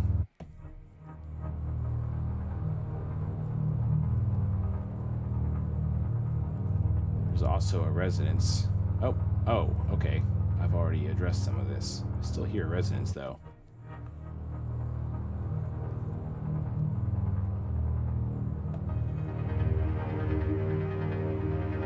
Okay, if I have that boost, I don't need this boost on this in the resonance tab here, but that helps me keep it.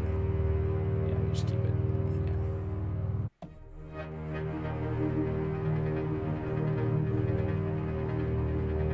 Bright ideas.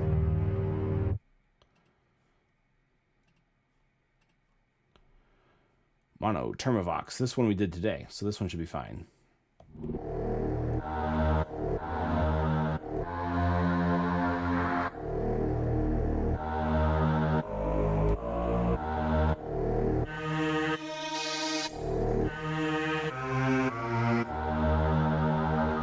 Got it. Moody keys.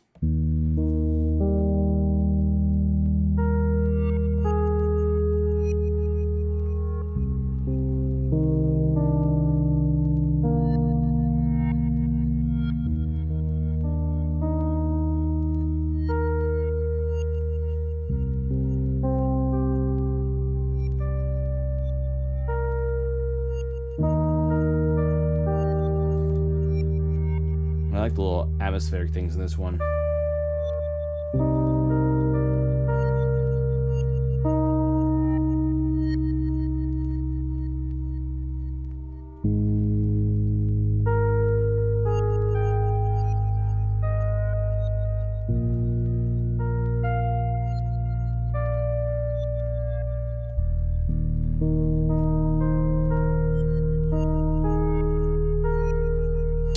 Random clicking sounds and it drops the audio out.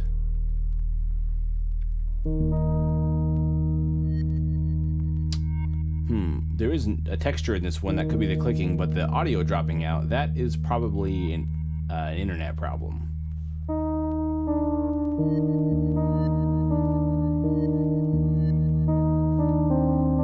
I'm assuming, because I got nothing but vibes over here. Has it been happening the whole time?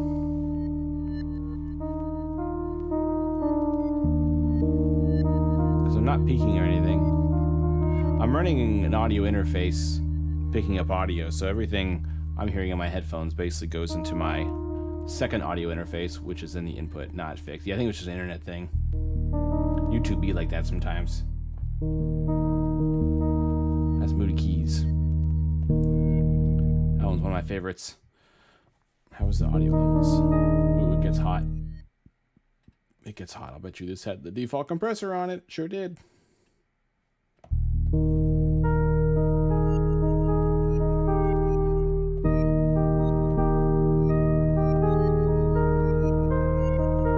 Yeah, it happens sometimes. It's just one of them server things.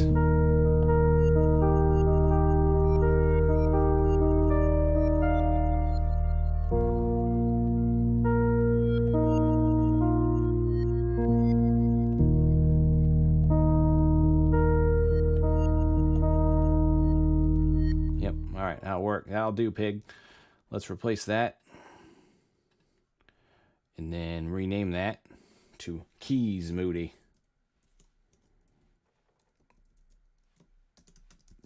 Keys Moody. Boom. Pad Sugar. Okay, we did that one. Pad Dimbells, did that. Epic Stutters, Ghosts. We did not do this one again. This one again is using... No, it's not. Oh, there's a very slight scratch designer. Oh, I was using... Oops. What am I doing? I guess just a sample. There's something where I have a pitch drop like that with the scratch designer, but this one is just the sample. This one's just spooky. Oh. Yowzer Bowser. Really intense there on that high end. Holy smokes.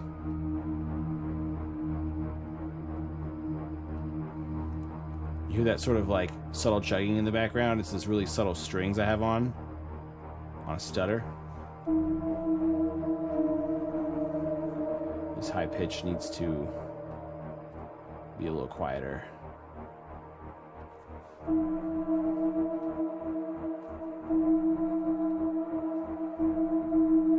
Wait, that's not coming from the high... Oh my gosh.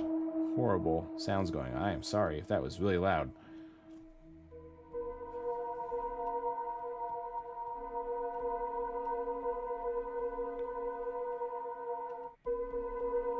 Where is my culprit? Is the drone? What is the... Ah, okay.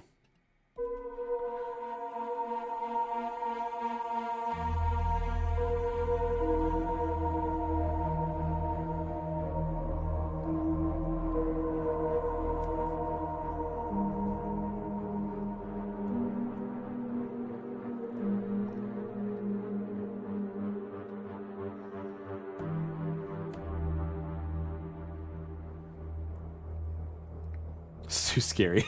That's what we call the ghosts. I love that pumping string though. Gives you a little rhythm. I like an ambient tracks having little tiny bits of just rhythm like that aren't really percussion, but just little tiny elements that just sort of give you a rhythm.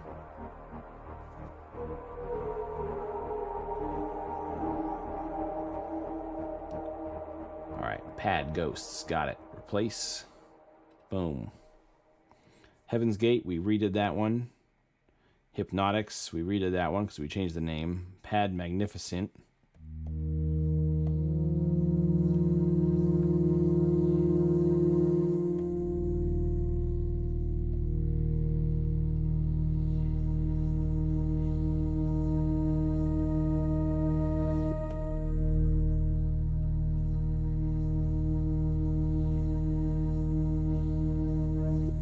Yeah, I try to keep preset packs a pretty good variety. Like if I notice I've like got too many like ambient tracks, I'll try to make like something that's like a really intense bass. Or if everything's a little too lighthearted, make something super spooky.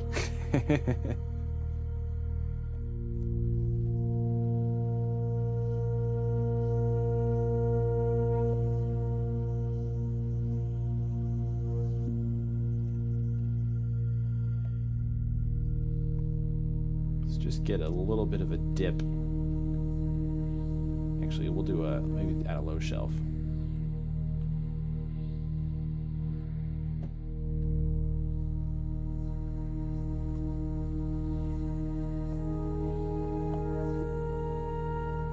There's a little too much. Just very subtle Some traction on the mids and lows.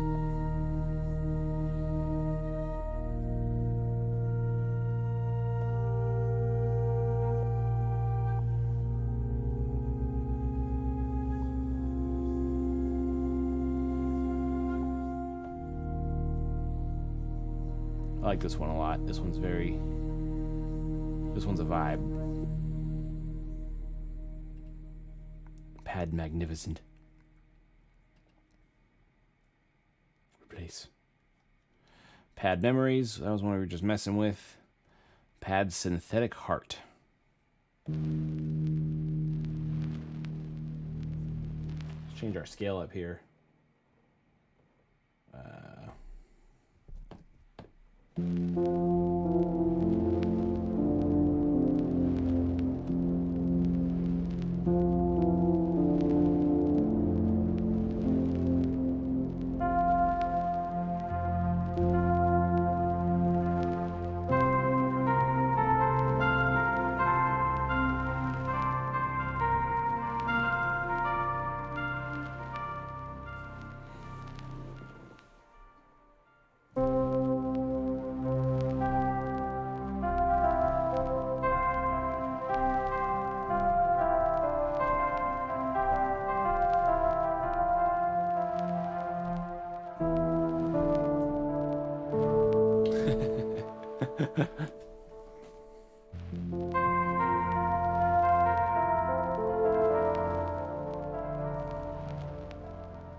Boost the lows a little bit on this one.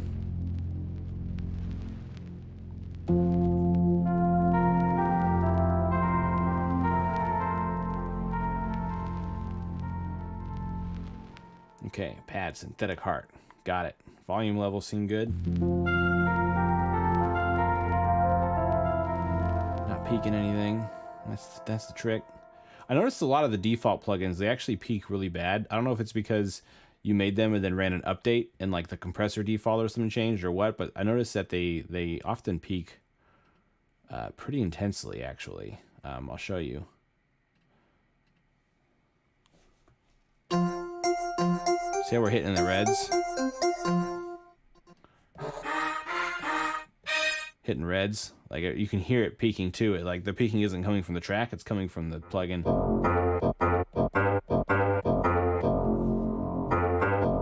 Might just be worth running through and just on the next update just kind of knocking some of the levels down. Because they actually peak, they actually clip. Like that, that's clipping. Which you don't really obviously want that. Where was I? Pad goes, Heaven's Gate, Hypnotic, Magnificent Memory, Significance. There it is, Vibrations. I think we did Vibrations today. I think this is a new one. Ah, but it doesn't load the home screen. Boop.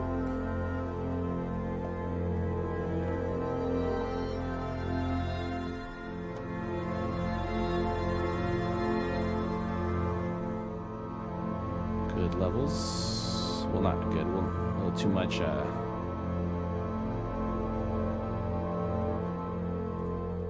Getting a little too close.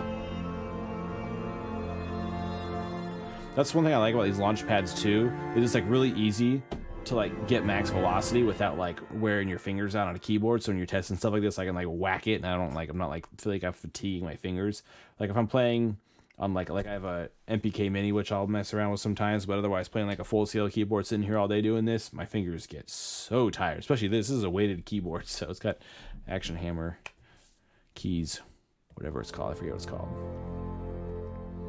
So my hands get a little worn out on that one, but the launch pad, you can sit here play it all day, and I don't feel like my hands are tired. Get more tired typing. Pad vibrations. Did a levels fix? Go ahead and replace that. Pads 80s drama. We just fixed this one and renamed it. That one should be good to go. Burning Dreams. This was today as well.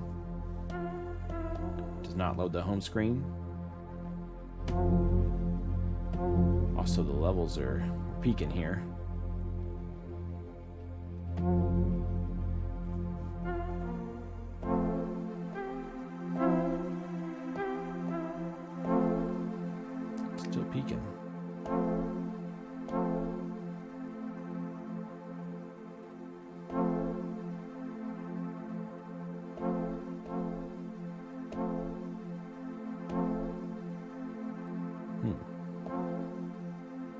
Let's actually do this inverse. Let's compress more.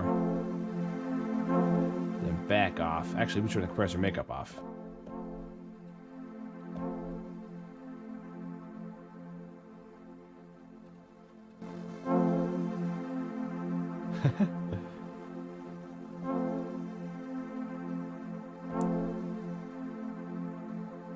Yeah, this plugin's definitely a pads machine.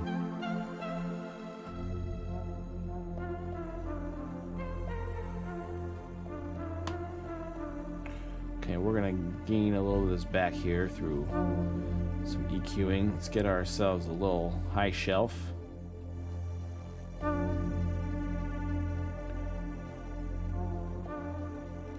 It's just kind of lacking some punch.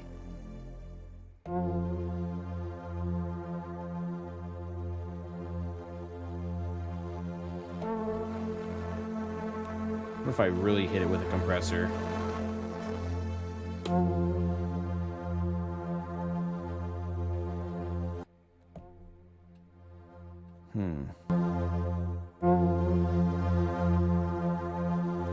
Needs more punch. Kind of not running any filters there. Of course, it is doing the VCR drains, which is more of a lo-fi chill sound, so that's gonna reduce our total EQ situation. What features did you remove, just out of curiosity?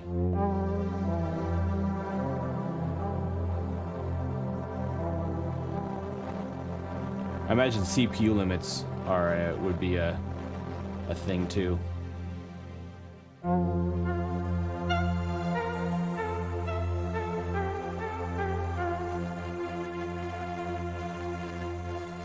Like something I thought would be interesting is, and maybe this is one of the features you removed, is sends on here, so you could send certain one of these to like each effect. Because sometimes I might want to send a delay with one thing, but I don't necessarily want to send all four things to the delay. Like I think if there was one feature that came back that I think would be the most cool, I think being able to have sends, effect sends, would be like mega cool. That would really take it to a whole nother level. Oh, okay, yeah, effects. Yeah. And ARP, I mean, so many different MIDI controllers and stuff have ARPs anyway. You know, I agree that might not, I don't think that's necessary. And a lot of these sounds are, you know, I've got a couple instruments, maybe like 5 that would work with an arpeggiator, but I feel like where it excels is more of these like sort of big sounds, and ARPs would be a little too intense for that. Chorus, I can see why you would get rid of chorus, because you have the stereo width, and the width can get you a lot of the chorus effect. I mean, if you want to do chorus, load the same sample up twice and change the panning of them. And that would get you the chorus effect. So that makes sense. And flanger, I mean, you know, phaser, flanger does a similar thing. And there's so many effects people can add on anyway. Because yeah, I mean, it's too many onboard effects just like really grills the CPU. So being able to like add other effects on top of this, like if somebody has like a Sound Toys effect rack they want to load or something like that, there's plenty of other effects that can be added on in just the chain alone. That again, filling up the GUI with a bunch of unnecessary stuff is a bit unnecessary. I think this is a pretty fair amount of effects. I also like this damage and the softness hard. I like whatever's happening with this. I like the sound the warmth it adds. Like ARPing each layer independently. Holy shit. Yeah, I mean that would be kind of interesting. I mean, sometimes I am disappointed that this sometimes. Even, you know, like a loop button for the samples might be kind of nice too. Like sometimes the sample, I like the sample sound, but it plays once, then it disappears. Like a little button, just a tiny little loop button would be super cool also. Could be next to this backwards button, somewhere in here. Yeah, loop button would be cool. ARPing each layer individually, that would, I can't even imagine. I mean, that's a cool feature, but yeah, like getting that to fit in the GUI, that would be... that's a complex thing to fit in somewhere.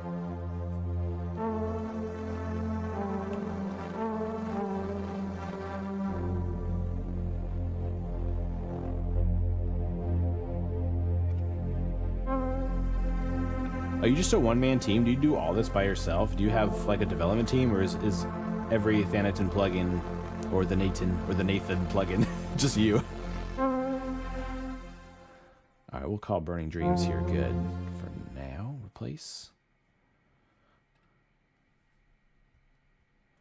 Yeah, drag and drop samples. That was one thing I initially was kind of bummed I couldn't do, but I totally understand why it's not a feature. One-man company. Well, goddamn. You're getting after it. I mean, it's pretty impressive for just one person. Gotta say. If you ever need help with like marketing design stuff, I actually am a graphic designer, web designer, marketer, full-time. It's my time to make my money. And I've been moving some of the marketing stuff into Gorley Records because I'm trying to get rid of a fair portion of the freelance stuff and obviously do some myself, but trying to get more involved with obviously more freelance stuff in the music space, the better. So if you ever need help with anything, I can't do the coding on the plugin, that's all you, but if you ever need help with design or marketing or anything like that, let me know. Alright, so that's Pads Burning Dreams. Did I replace that? We good there? Pads Burning Dreams. Make sure that's there. Pads Choir. We touched that one up. Pads Cinematic Synths. We did that one already. Yeah, I am super down to collaborate, man. Let's do it. I am totally in. This one's a little quiet. Oh, I did turn this down a scoosh. I forgot I turned my volume fader down on the track when we were going through some of the factory presets. I forgot to turn it back up.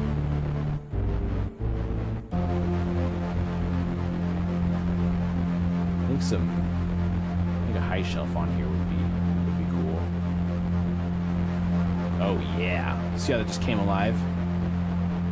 Yeah, these are gonna go on the website. So this is gonna go on gorleyrecords.com.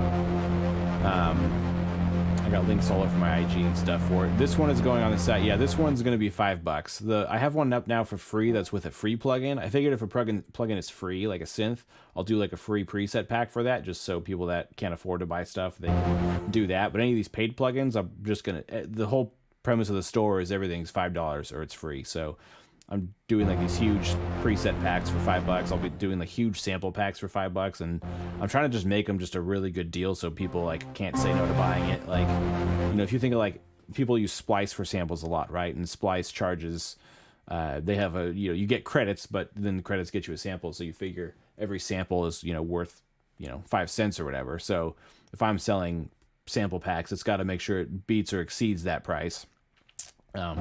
Granted, a lot of the samples on Splice are whack, and every sample I'm going to have is ideally going to be a really high quality sample. I might even like do some mastering stuff on some of the samples to get it compressed and stuff, but I don't want to do too much to it because I like people to have some room to do their own thing.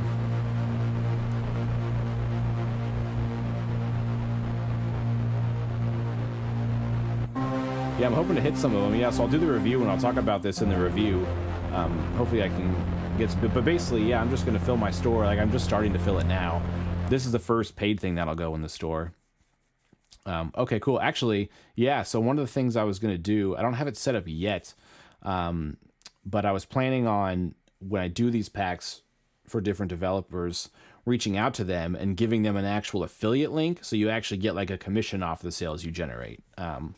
Because I'm a marketing guy and I appreciate if you know, if I can refer sales to somebody, I always like to see if I can get a commission, you know, just a little sales thing. So I got to get some people on the software to do it, to track it and pay you costs a bit of money. So I need to like build up some revenue in the store, but then I can add that on. So that's something that can happen too. So you can have an actual affiliate link on your website, and then anybody that purchases through that affiliate link within 30 days, you get a kickback on. So, which, by the way, that's a good program for you to have also as a developer to have on your website, because then like people like me are incentivized to make reviews and then link to it and then get a kickback. I can do it with like Plugin Boutique, so like if you're on another store, I can get a kickback from it. But if you can manage that on your own platform too, then you have people purchasing directly through your platform, and then you don't have to pay commissions to Plugin Boutique and everybody. But that's just a whole marketing thing. We can talk more about that later if you want some strategies there. I can give you all kinds of tips. Marketing is one of the main things I do, so. All right, this thing sounds... Let me get off this scale. God, I've been sitting here.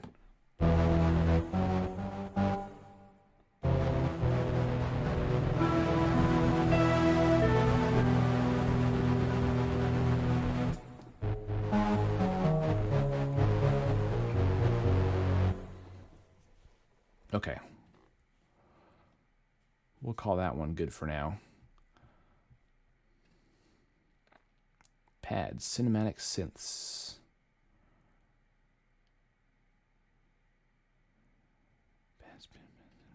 Replace, make sure I'm not overriding anything important.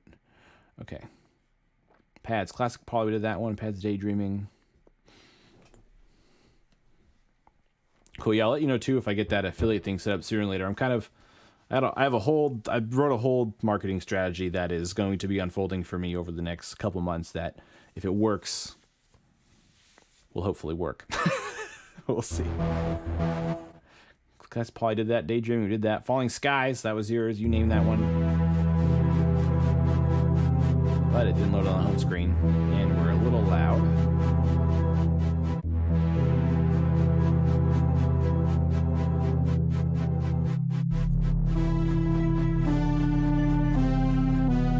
Oh, something else that could be interesting. I know you're not trying to get too feature packed or anything.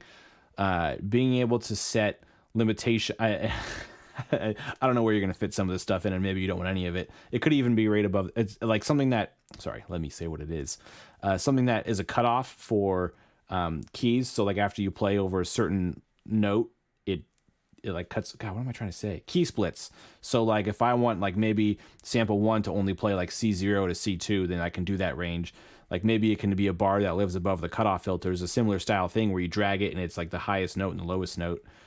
Something that's similar to that does that is Quadra by Cherry Audio. What am I looking for here? Quadra. And also like Arturia Analog Lab and stuff does it also. But this one, Quadra, is similar to yours where there's a bass, strings, poly, and lead, and you can mix them all together. But here there's this range. Watch this. Let me zoom in. Where's the button? There's a button here. One of these buttons zooms in. I thought there was a way to zoom in. Oh, focus. There it is. Yeah, so here, like, you choose your range, like, high and low. So you pick your key for your low range and pick your key for your high range. And then that sound only plays in there. So that way I can load up, like, a really cool ambient synth or whatever. And if it's, like, a deep, cool sound, it only plays low. So that way anything that, when I play high, sounds bad, I can get it out of there. And I could see that fitting into the GUI just here above these maybe even, where it's the same as these, but, you know, a different shape because these are, like, you know, filter cut off, so they're that shape, but have like a different shape that's like a music note or something. You can just drag it and really quickly just like set a split would be kind of interesting. Yeah, exactly. Playing chords with low keys and having like a lead up high. That's kind of the premise behind how Quadra is set up. That's sort of what it's like intended to do. Like I wonder if I have any user presets here. Like so here's like a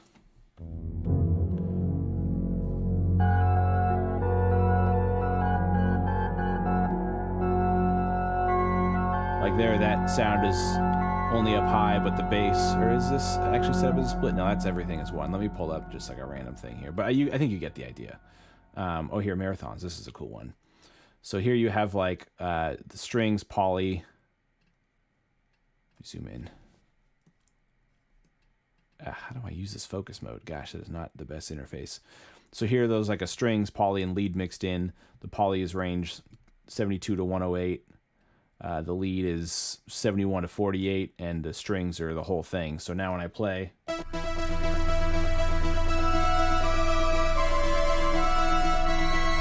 don't know why it sounds so out of tune. That's weird.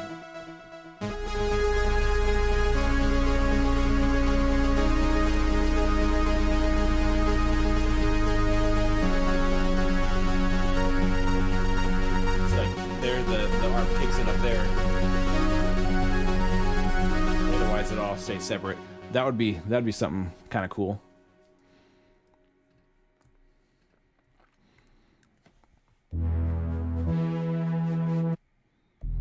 Because I could honestly even see one of the things of this being is this is almost like a whole like sampler thing. Like I could see even like, yeah, I mean, once you get like uploading samples in here and stuff, I mean, this could be like a very fancy fucking, I mean, you could have like a higher tiered version that's like, you know, more expensive that allows you to do this stuff and has like sampling things in there where you can like save your samples in and stuff and combine it with something like XLN's XO where you can like view all your samples or something. I don't know. There's yeah, I mean, this plugin already does a lot. I could see, you know, random features like that could take it to the next level. But I mean, even what you have here is pretty impressive. Like if you think it's going to mess with, like this, I already had to lower the buffer size just to use this plugin in the first place. So if it's going to mess with the CPU too much, then, you know, don't kill yourself over it. But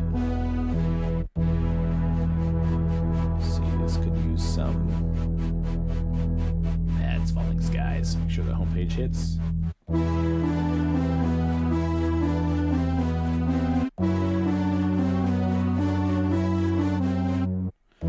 Could use some release or could use some reverb.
Falling skies.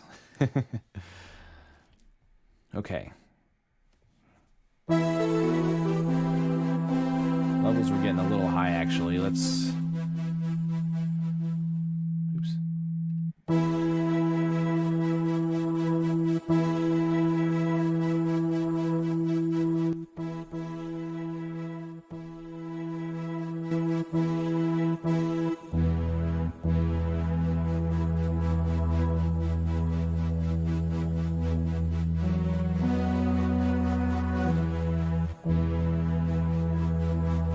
Yeah, because I'm on a pretty spec'd out iMac, honestly. And I was surprised that I never had to lower my buffer size before for anything.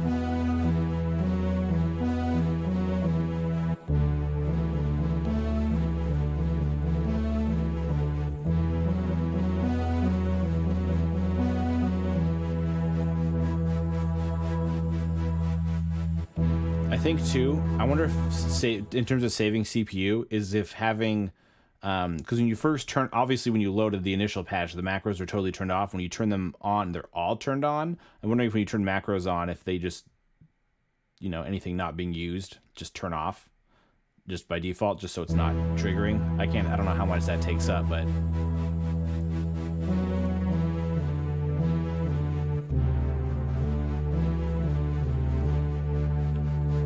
And I should, in saying that, I should probably come through every plugin that I'm not using any settings and probably come here and turn all these off because just to save the end user CPU space. Maybe I'll go through and do that at the end to optimize.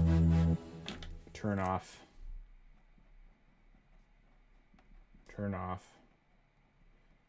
macros. Wrote it down. Anything I can do to make it better on the end user also, the better.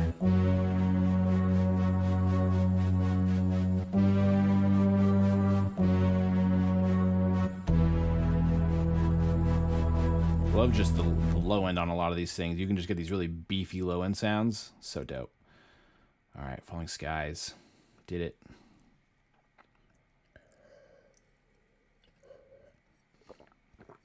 Grand organ.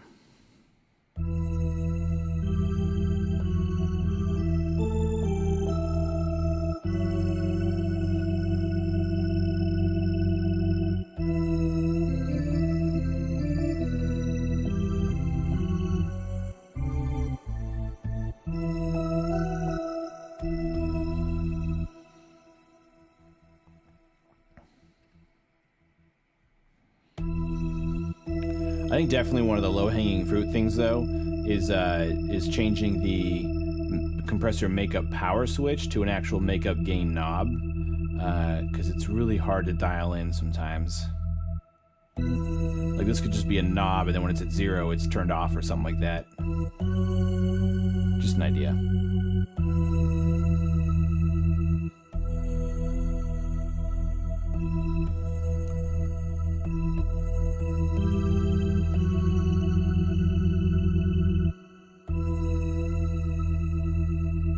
Alright, I like this. Sounding good. Pads Grand Organ. Pads Lullaby. Let's change up our key here.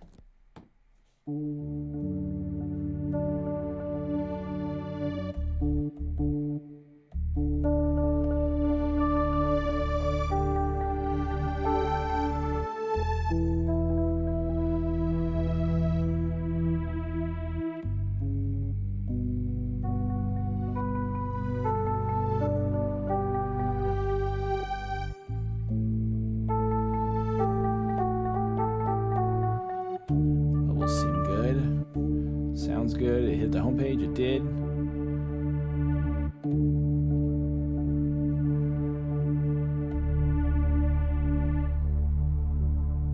Awesome. Pads Lullaby. Easy day. Pads, soft and sweet. I think some of them are called Pad and some are called Pads. I gotta fix that too. Pad. But not now, because then they're all gonna get mixed up. They already are all mixed up from one of the ones I already fixed, but that's okay. Pad, soft and sweet. We load the homepage.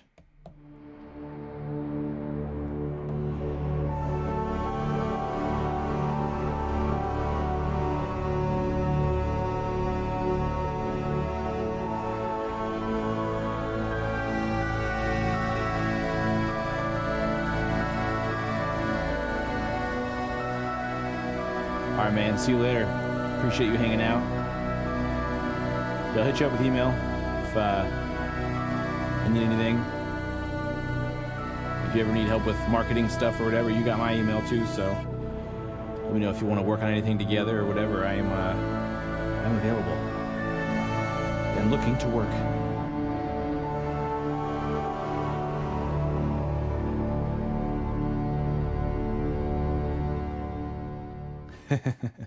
Such sound. All right, see you later. I'm glad you were able to come in and hang out. It was fun talking to you.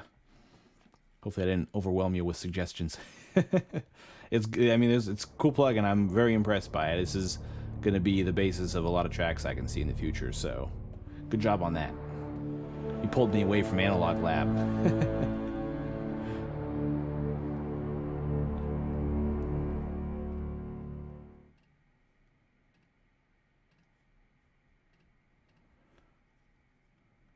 Man, I'm almost through going through all these. I should probably call it also. It's 4 hours. I did a 4-hour stream. Wow. Right at 4 hours.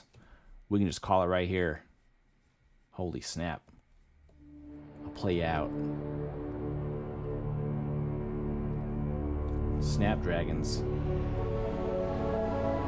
What a stream. See, I was just sitting here all day doing this by myself. Could have been hanging out with y'all this whole time. I was missing out. Designed 41 plugins before even streaming this. Guess I should have been streaming before. Anyway. This has been designing presets in the Thenatan Tape Piano 2.